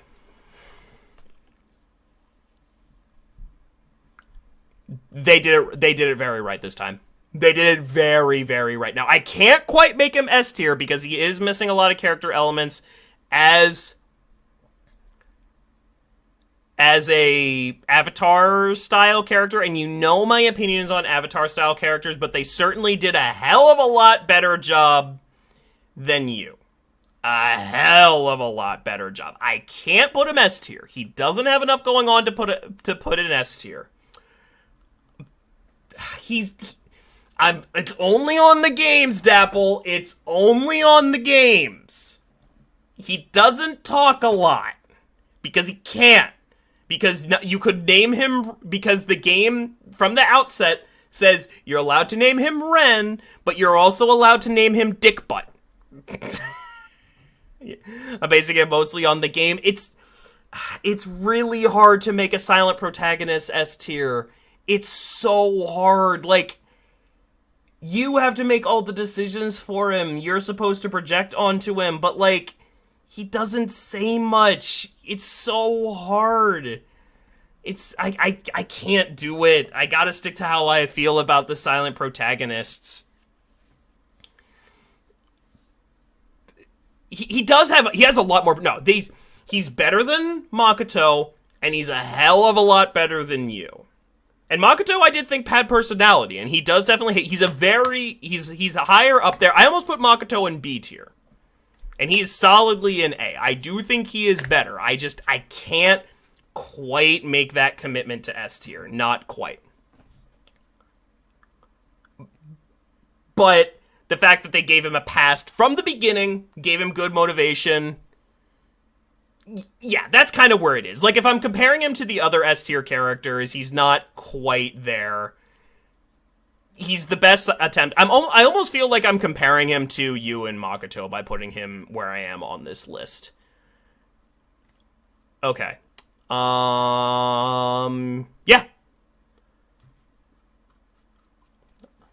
Alright, that's the list.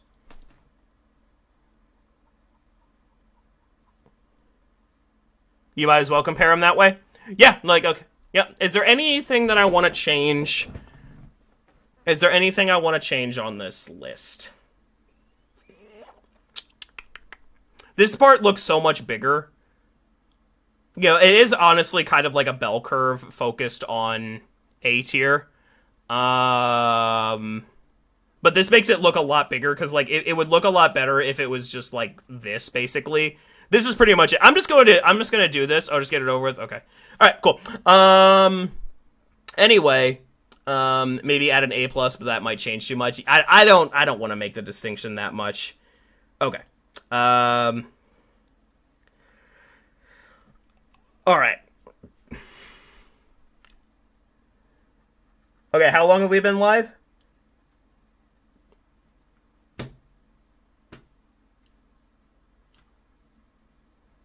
What do you want me to say?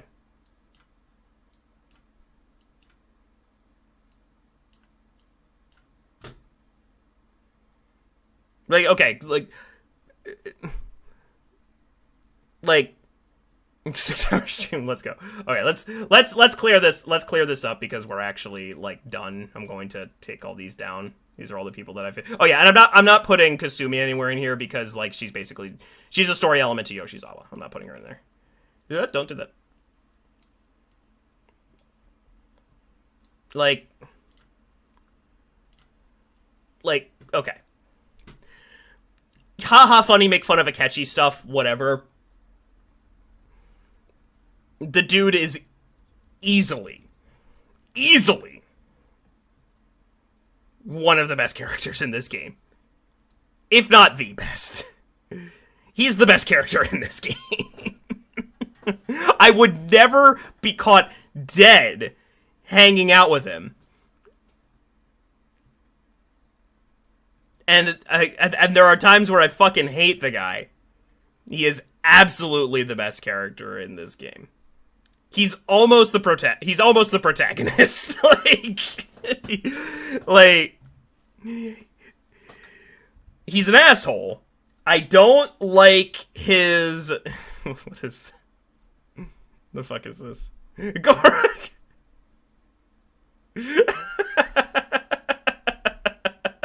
It's actually just the power... I can't show this, it's too long. I'm sorry, it's too long. It's cool, so you won't be needing this. No, he's... Okay, and I understand that he wasn't very good in vanilla. He's absolutely the best character in the game. There's really no other way to describe it. It's only 11 slots. God fucking damn it.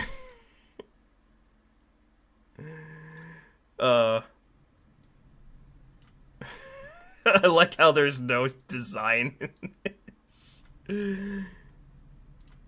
Before we talk about Akechi, we have to talk about Joker. Mr. I am not a silent protagonist. I have so much person.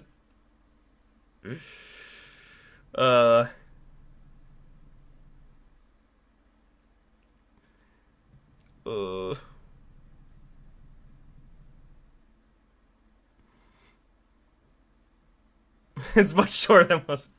Okay, so now we know how Joker's a whole person and opinions and wants it feels. Let's talk about how much he cares about Akechi. I'm gonna get to this. I'm gonna get to this. I'm going to talk about it, okay? For reference, I have this image saved for the purposes of the presentation. I'll get to it, okay? Okay? We're gonna get there. Just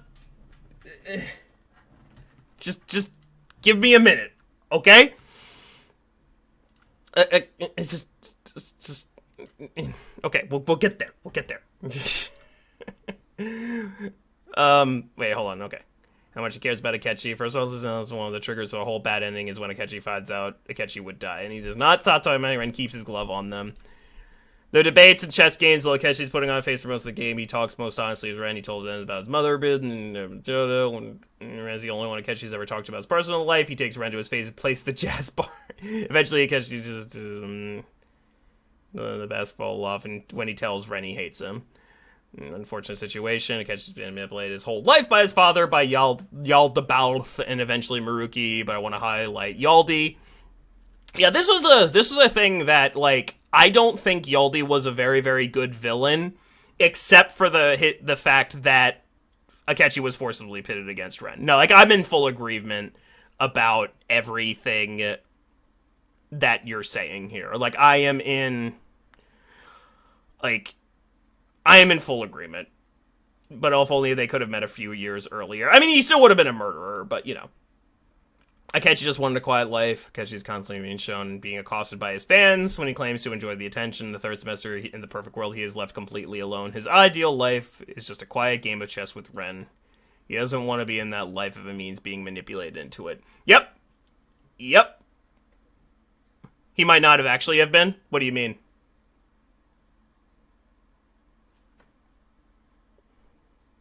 So one of the things... Oh yeah. He might not have been a murderer. Yeah, you're right. Yeah. No, I'm in a full agreement here. Yeah. No, I'm in absolute full agreement here. You know, and he's incredible for that. Oh my God! Please just care about your life. Your life isn't meaningless, and you matter, Akechi. Well, let's not get crazy here. No, like, okay. Akechi... Oh, God, there's so much to fucking talk about. There's so much to talk about. You could probably just make a spin-off game where you just play as Akechi. It's like the misadventures of Akechi where you just, like, murder people and you go through that, like... Thank you for coming to my TED Talk. I hate to just go through that quickly, but, like, you're stealing a lot of my thoughts. I'm sorry. Like... What... There's a the game was just very obvious that the game wanted him to be important. And I hear you, game. I recognize that he is important. I hear you. There is a lot of... the game puts him in a very, very special situation. I was a little on the fence with him at the beginning. I don't really like that character trope of like, oh, I'm so cool and smart and oh, you're interesting to me. I'm not a fan of that.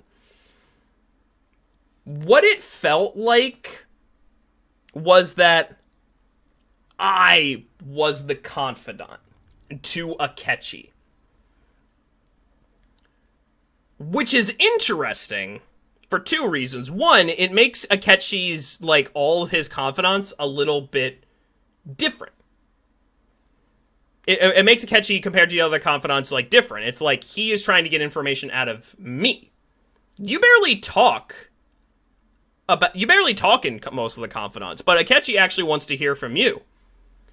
What's also interesting about that is that the twist was that he is also, like, was given powers by Velvet Room people, so it kind of makes sense for him to have confidants. He only had one, you, but you were his only confidant. You were his fool, quote-unquote, confidant, because you're the fool, I guess. Like, that's kind of really, really interesting. That's a really good framing of a character. I appreciate the fact that he has his moral... He's very lawful evil. He sticks to his morals. Even if it means that he is going to die, he is going to stick to his fucking morals. I like that a lot. You know, he doesn't... He's a bad guy. He's absolutely a bad guy. But he sticks to his morals. He's a bad guy through and through. He's a very good example of lawful evil. Yeah, he's very lawful evil. It didn't have to be that way. It's an unfortunate situation. He was used and abused.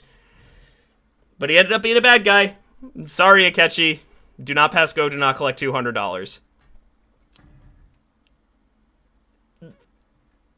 And the fact that he left he was against you, and he came into your party, and then left your party, and then you fought him, and then he came back to help you fight the final boss.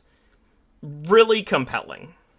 And the dynamic that that Ren has with Akechi is one of those times, and it was interesting for me because I did not particularly like Akechi, but I did get the impression that Ren did. And that was like one of the very few times where it's like, yeah, I wouldn't have done it that way. And then you get into all the motifs with like the glove and the chess piece and this like weird antagonistic relationship. All that is just a fucking grand slam. I love all of it. I can't put him any less than the best the absolute best written characters in the entire game.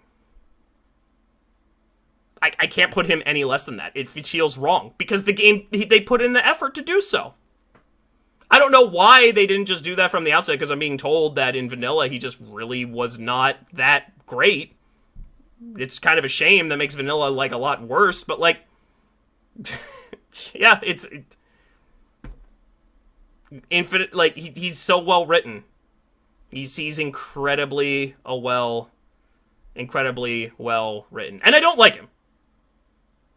He doesn't have a real confidence. There's no third semester. I don't like him. I'll be honest. I don't like him.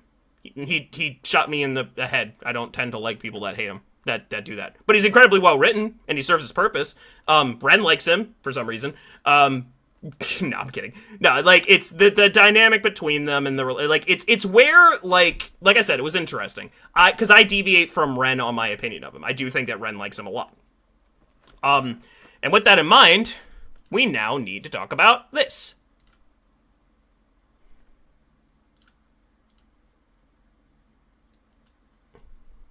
And that says a lot about Ren.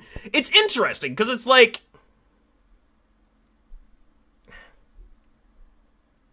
And you know what I'm getting at by putting up this image? So, The inevitable question is, do I ship it?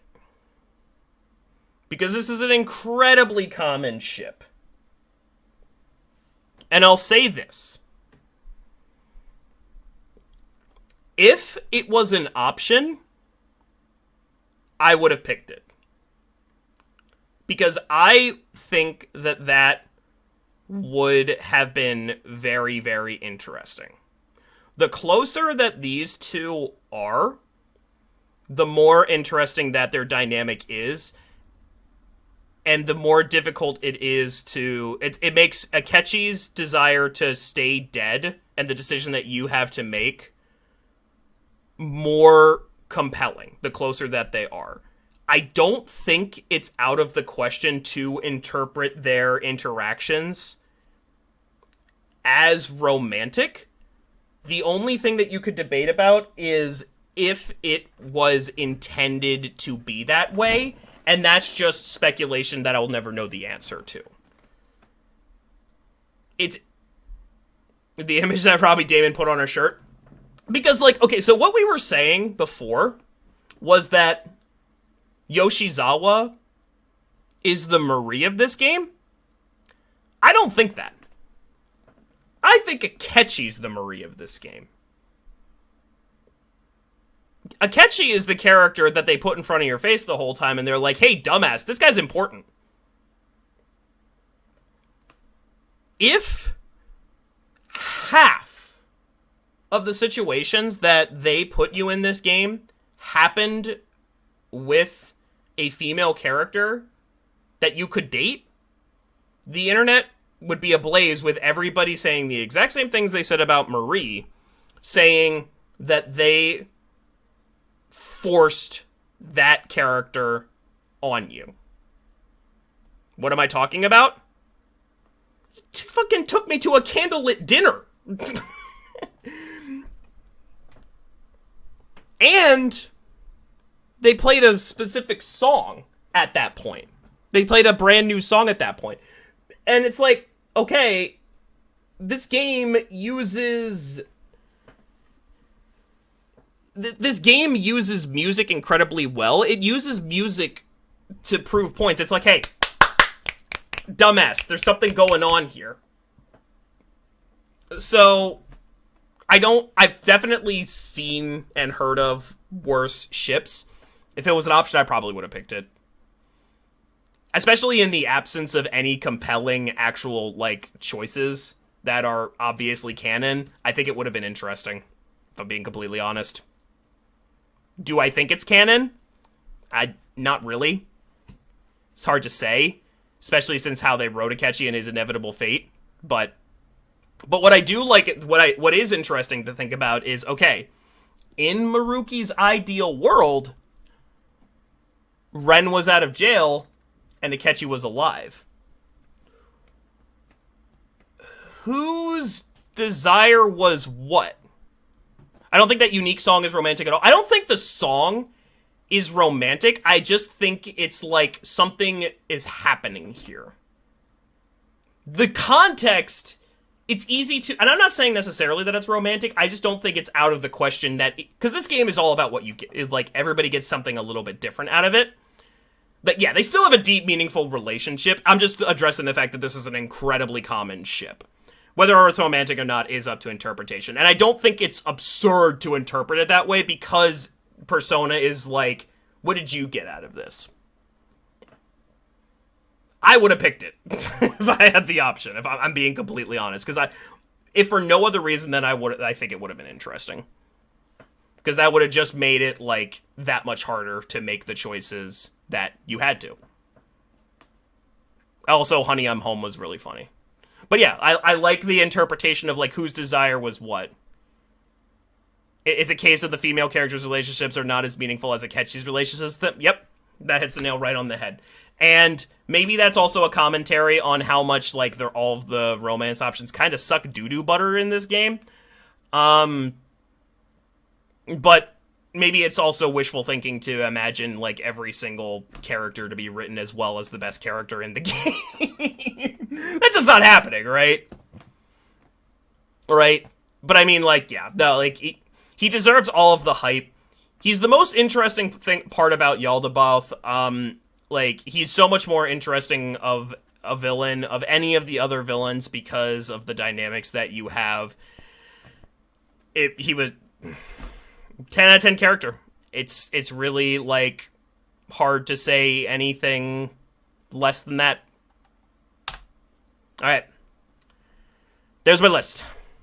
There is my list, and I'm sticking to it. Take your screenshots.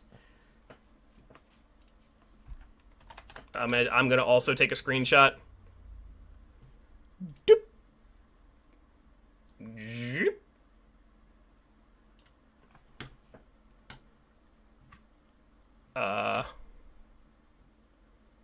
Would you like to see those hold on. Wait, hold on. Let me save this snip that I saved. Boop. Also, fuck WebP files. Fuck WebP. Yeah, let me see those images. I'm gonna delete this.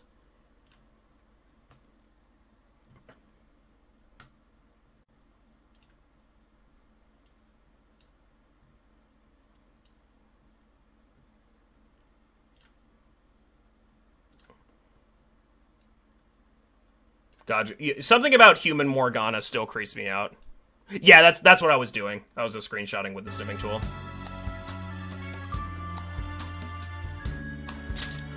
Oh, it's... Oh, he's hanging out with On. Oh. No, I want to go back.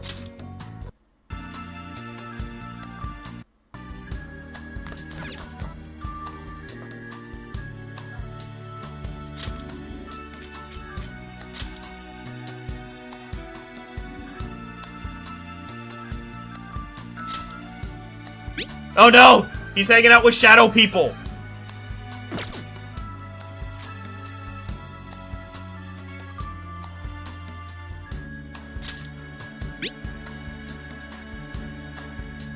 These menus sound like Ape Escape.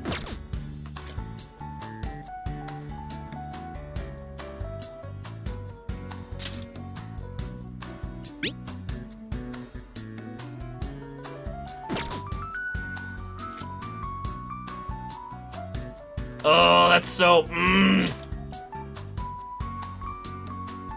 Oh, that's fucked. That's really fucked. Ah!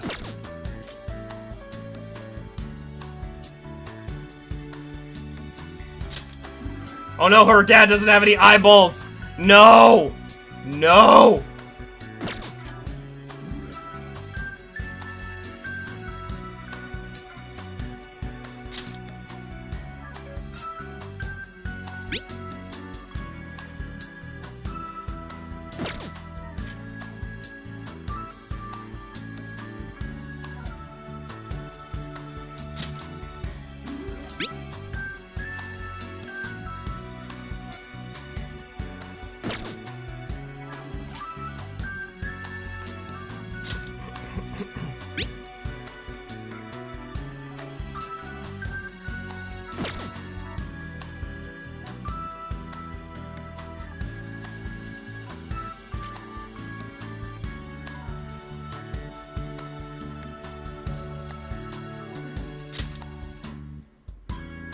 Oh man, it's rough. It's very rough.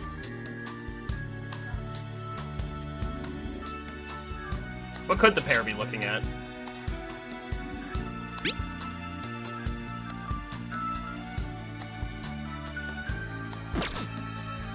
Damn. Damn. That hurts. Well, guys, that was the tier list. I think I've said just about everything that I need to say. I've got a something a little bit interesting here. So I'm in a very fortunate position. So and this might come as a little bit of a surprise. So I was actually approached a couple weeks ago by Atlus. And, you know, an Atlus CEO knocked on my door, and they said, "Hey, Subseed, you've been playing Persona 5 for the last 8 months. That's pretty cool. We want you to make an announcement for us." And so I want to thank, and they gave me some, they gave me a footage for a trailer for an upcoming game.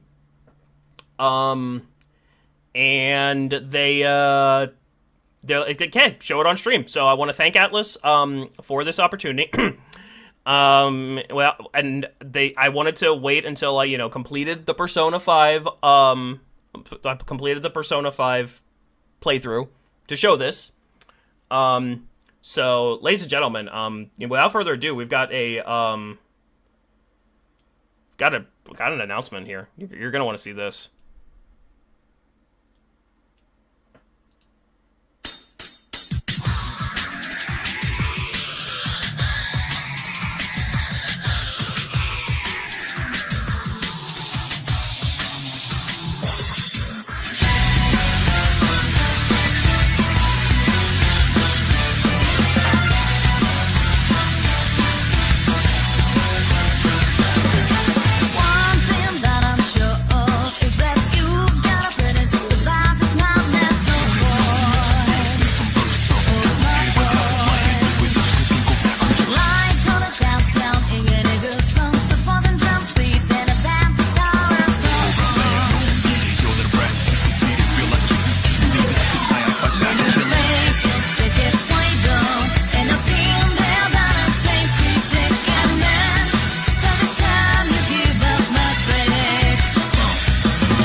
That's pretty incredible. Really interesting stuff. I've been told that that's coming out on the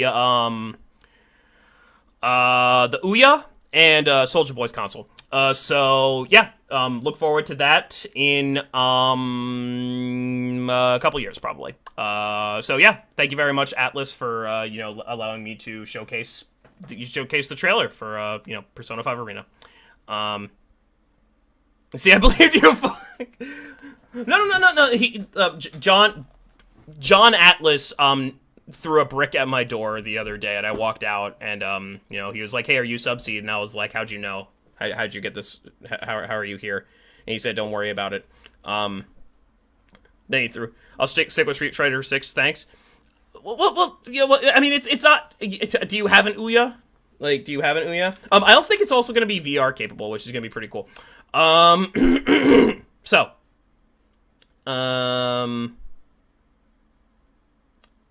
what do you mean made in Gmod? What's Gmod? Anyway, guys, that's gonna basically, I had a couple other things planned. I guess the only other thing is to say what's next. But I don't know I don't really have any desire to play any of the spin-off games. I really don't. I'd play GTA Persona.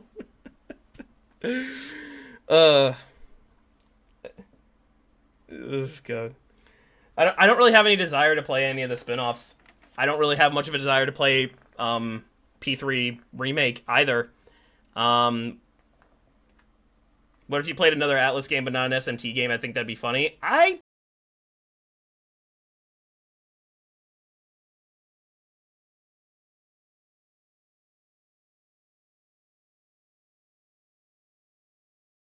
It's coming out this year, I believe, I want to say. I mean, it wouldn't be crazy for me to play it, but I'm just not really interested. I feel like P3 aged pretty well.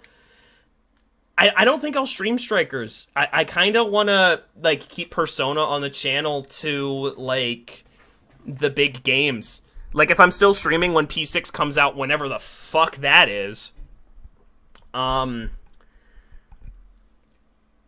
would play it, but, who knows? There is no P6 yet, but I will play Persona 5 Arena. I've analyzed that footage heavily, and it does look like that's good. I don't know what I want to play next on the channel. That's hard. P6 spin-off of P. I didn't even play Persona 4 Arena Story. I'm liking Street Fighter a lot more than I liked Persona 4, and I don't want to mix fighting games. It's an orange juice and toothpaste kind of thing. You end up learning... Like, I'm not good enough at fighting games, and I want to be really good at... I really, really, really want to be good at Street Fighter, and it's hard. I don't know what I'm going to play next on the channel. I need to put thought to it, because I'm torn. So... I don't regret playing this game, but it probably hasn't been great for my own channel growth, so I'm wondering if I should focus on that a little bit more, maybe? I don't know, like, focusing on growth of the channel is kind of a double-edged sword, because, like, sounds like you are continuing the ranked Street Fighter grind right now. I was thinking about that, but I also haven't had any time to practice. I don't know if it would be a good idea for me to just go immediately into ranked again. I might play it more tomorrow. I also have I think I've got a 5-day weekend coming up, like next weekend. I don't know. What should I play on the channel? Like, should I try to grow and actually play something? Like, what am I even supposed to play? What the fuck do people want on Twitch anyway? What am I supposed to do? I don't... This shit is hard. I don't know what the fuck I'm supposed to do. Anyway, I need to put big things to it. I need to figure out, like, what I want for the channel. It's not an easy question. But thank you all very much. Right? That's not something that's, like, if you don't know, you don't know. You don't have to pick something right this second. I know, but I would like to stream something on Monday. I just don't know what. So, but thank you all very much. You guys... I don't know if we're doing Pokemon tomorrow, are we? I don't know if we're doing Pokemon either. We'll have to see. We're going out tomorrow to do stuff. What about errands? Yeah, errands, and we're watching a movie. Yeah, we're gonna go see Spider-Man. But yeah, Lupe cameo. But I want to thank you all for making this possible. Pick a random Steam game you have but haven't played yet. Oh, God. City Skylines. I'll play it. City but I don't want to talk. See, the thing is, whenever I do a sandbox game, I don't want to talk to the chat. So, like, I could play, and you could just talk to the chat. Well, you could get well, it turns out you can actually get $100 million deals not talking to your chat. Isn't there crowd control for City Skylines? There is crowd control for City Skylines. I don't know, like, I feel like I don't mind playing, like... Thracia776, you shut your mouth. What do you have on Steam? You haven't played Big Ambitions. I have not played Big Ambitions. That's not a game for me, though. I bought that for you. I know, but I don't like it as much as the other Sorry, I have to say it. I don't want to stream fucking Minecraft. Like, how many people are watching Minecraft right now? Fall Guys again. Could do Fall. I don't even know. I don't know. Twitch is hard. I don't know. Dick Street.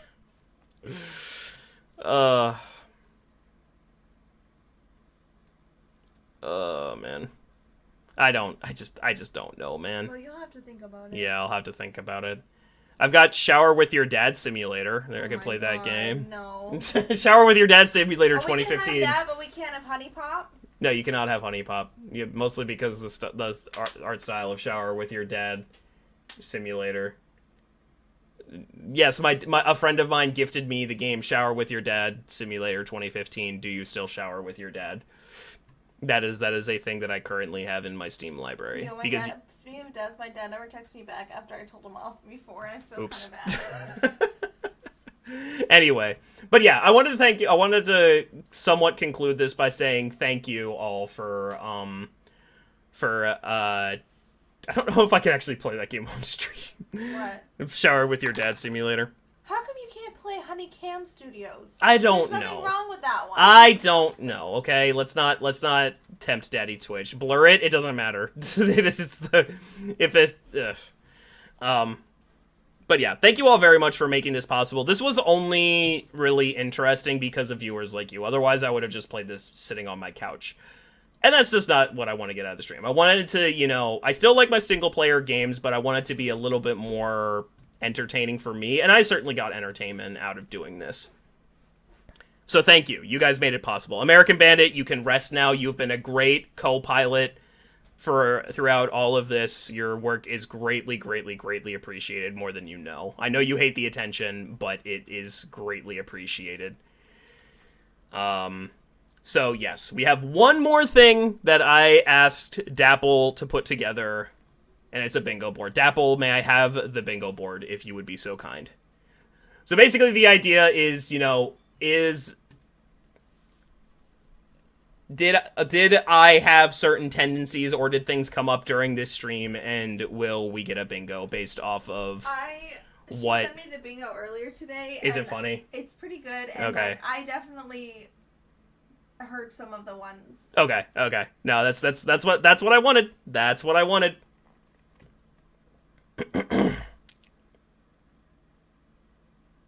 That's why I knew it would be good to have Dapple make it, I because want to see the final because I didn't. watch it on stream. I was just watching right here. All right, fine. Boop. Well, I guess if it's gonna take a little while, fine. I want to go lay down anyway, so. Okay. I'll open on Twitch. Cause like I listened to part of the stream, but like not the whole thing, so I don't know what we missed. Ba-ba-ba-ba.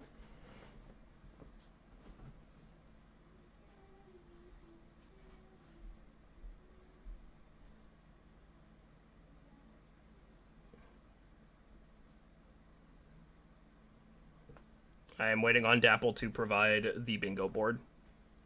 If we have it.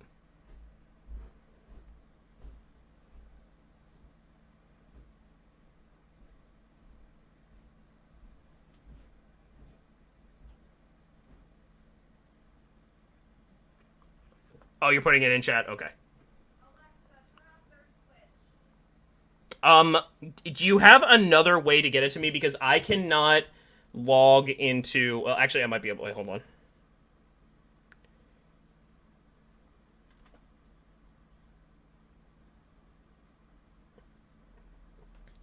Okay, so I'm gonna have to do this in a convoluted way. Ah, fuck! I forgot to do one of the tier lists. Shit. Nah, never mind. It's too late. It's too late. It's too late. It's too late. I could get it. I could get it to myself. Hold on. I just need to email myself from my phone, and then log into my Google account, and then like, it's convoluted, but I can do it.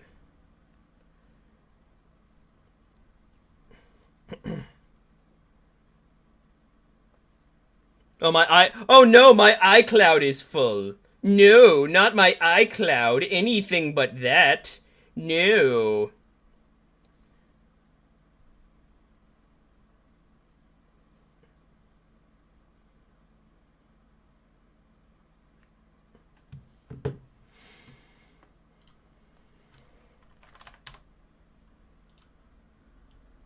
Alright. Was it the music one? Yeah, that was the music one.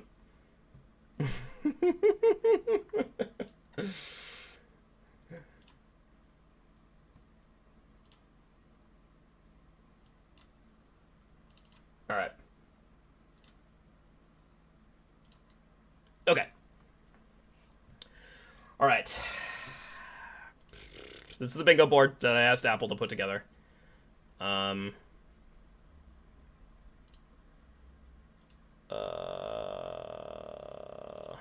Oh, not that.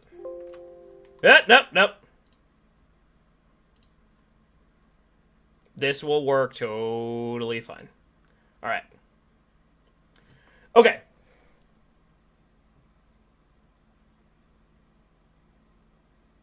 Okay. Uncontroversial S-tier pick. Yeah, that happened. I think we're all in agreement that Akechi was at a minimum. Yeah, that happened. You were so close with the first one. One of the bad endings is generally terrifying. It is. What did you consider Valentine's Day Goes Very Wrong? What did you consider that?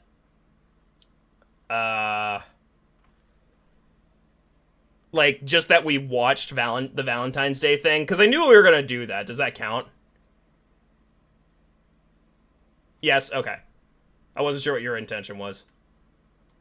A catchy conversation? Well, I mean, obviously that's going to happen. A purchase of some sort is made during the stream? Nope, I didn't buy anything. Subsea cannot remember the name of character. Fuck.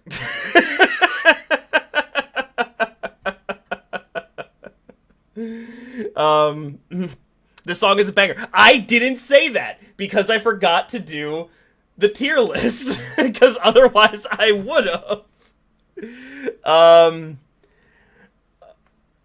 No. Persona 6 is never happening. Do I have to wait, do I have to be the one to say it? Cuz I didn't say that.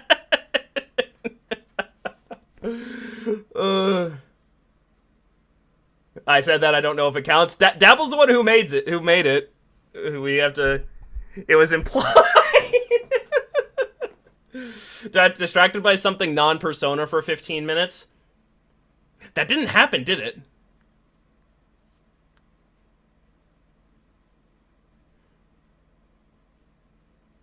That didn't happen. No, that surprisingly didn't happen. Strikers plug... Okay, so Dapple plug Strikers. You know, multiple people plug Strikers. I'll say Strikers plug, although it's not going to happen anything. I did go 0-0.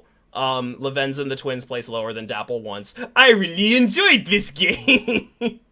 Steve starts late, it ends late. Did I say how will Atlas top this? Did I say that? Did I say that? I did not. Some valid, genuine, good criticism. Well, I don't know if I said that. Too bad Persona... God damn it. I think you did? Okay. Next game on the channel is announced. I'm still undecided on that. Did I praise the art style at least 3 times?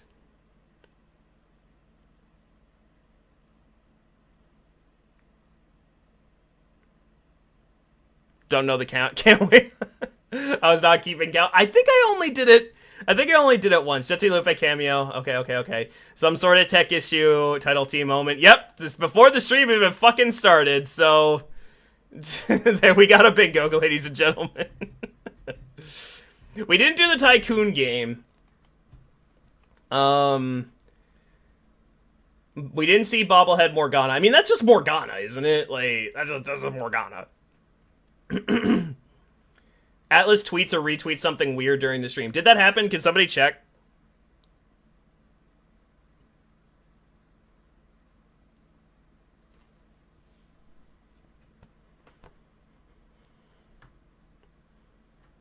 Let me go investigate. Okay. Did I make a controversial S tier pick? I think I put Mishima in S tier. Yeah, I put Mishima in S tier, so that absolutely counts. And Morgana, I mean, that's just Morgana exists. Like, okay, so if I actually had my shit together, we would have had a second bingo. And saying, so if I had my shit together, we would have had another bingo. And how will Atlas top this? That is a question for this, and I feel like I've said it too many times, and I don't really know. Nothing, just some fan art? Okay. But I mean, yeah, this was pretty great, and thank you for putting this together, Taffel. That was enjoyable. Oh, that's really funny.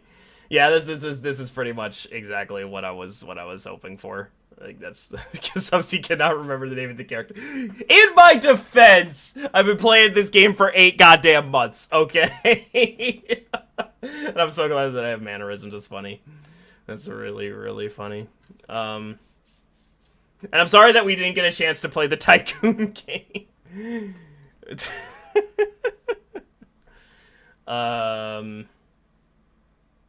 Yeah. I mean, yeah. So thank you for putting this together, Dapple. Yeah, ladies and gentlemen, that's going to conclude the stream. That's all I've got. Yeah, we're going to end it. Be careful, you might get banned. Oh, you mean like this? Hey, yo, Gary... Gary is the fucking reason I'm playing Persona. Also, I'm surprised you didn't have anything on there where I talk about Fire Emblem. Oh, I guess that's being distracted by something non-Persona for 15 minutes. Oh, God. Can you ban another mod? Yes, I've accidentally banned Dapple multiple times. Actually, you might not be able to, but I can. I don't know if you can ban each other. Maybe 15 minutes was a little long. No, it's not too long, because we have absolutely been distracted by things for more than 15 minutes. Like, that is absolutely happening.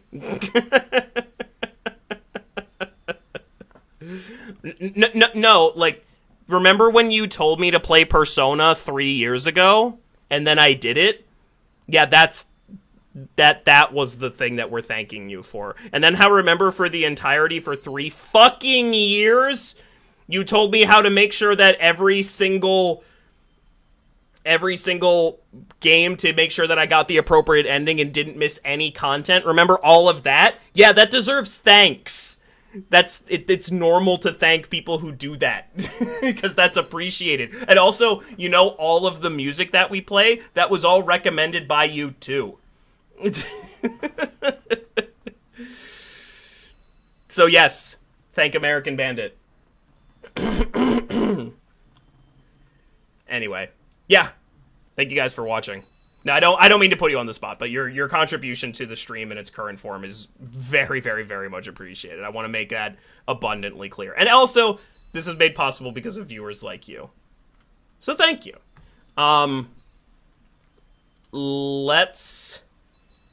How well you know that.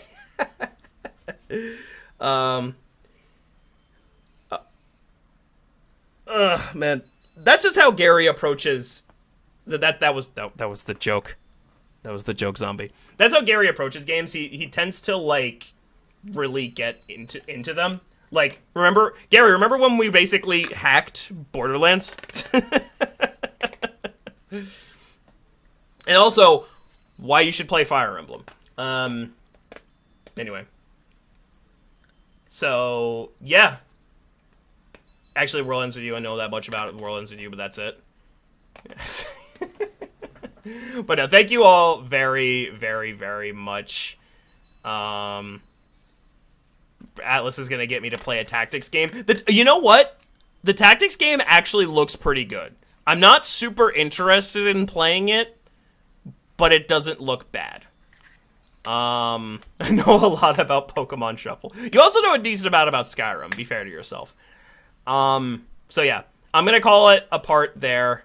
Thank you very much for watching. I sincerely, sincerely, sincerely appreciate it. Oh yeah, speaking of fucking Bethesda, came out today, that Elder Scrolls, they are estimating that Elder Scrolls 6 isn't going to come out for at least another 5 years.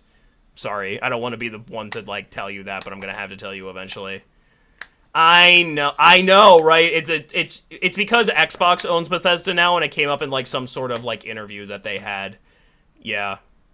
Skyrim's 5. Fuck the space game. Yeah, it might not be great. It might not be great. I really hope it's good. I hope it's good, but... yeah. Okay. I'll see you guys later. Bye-bye.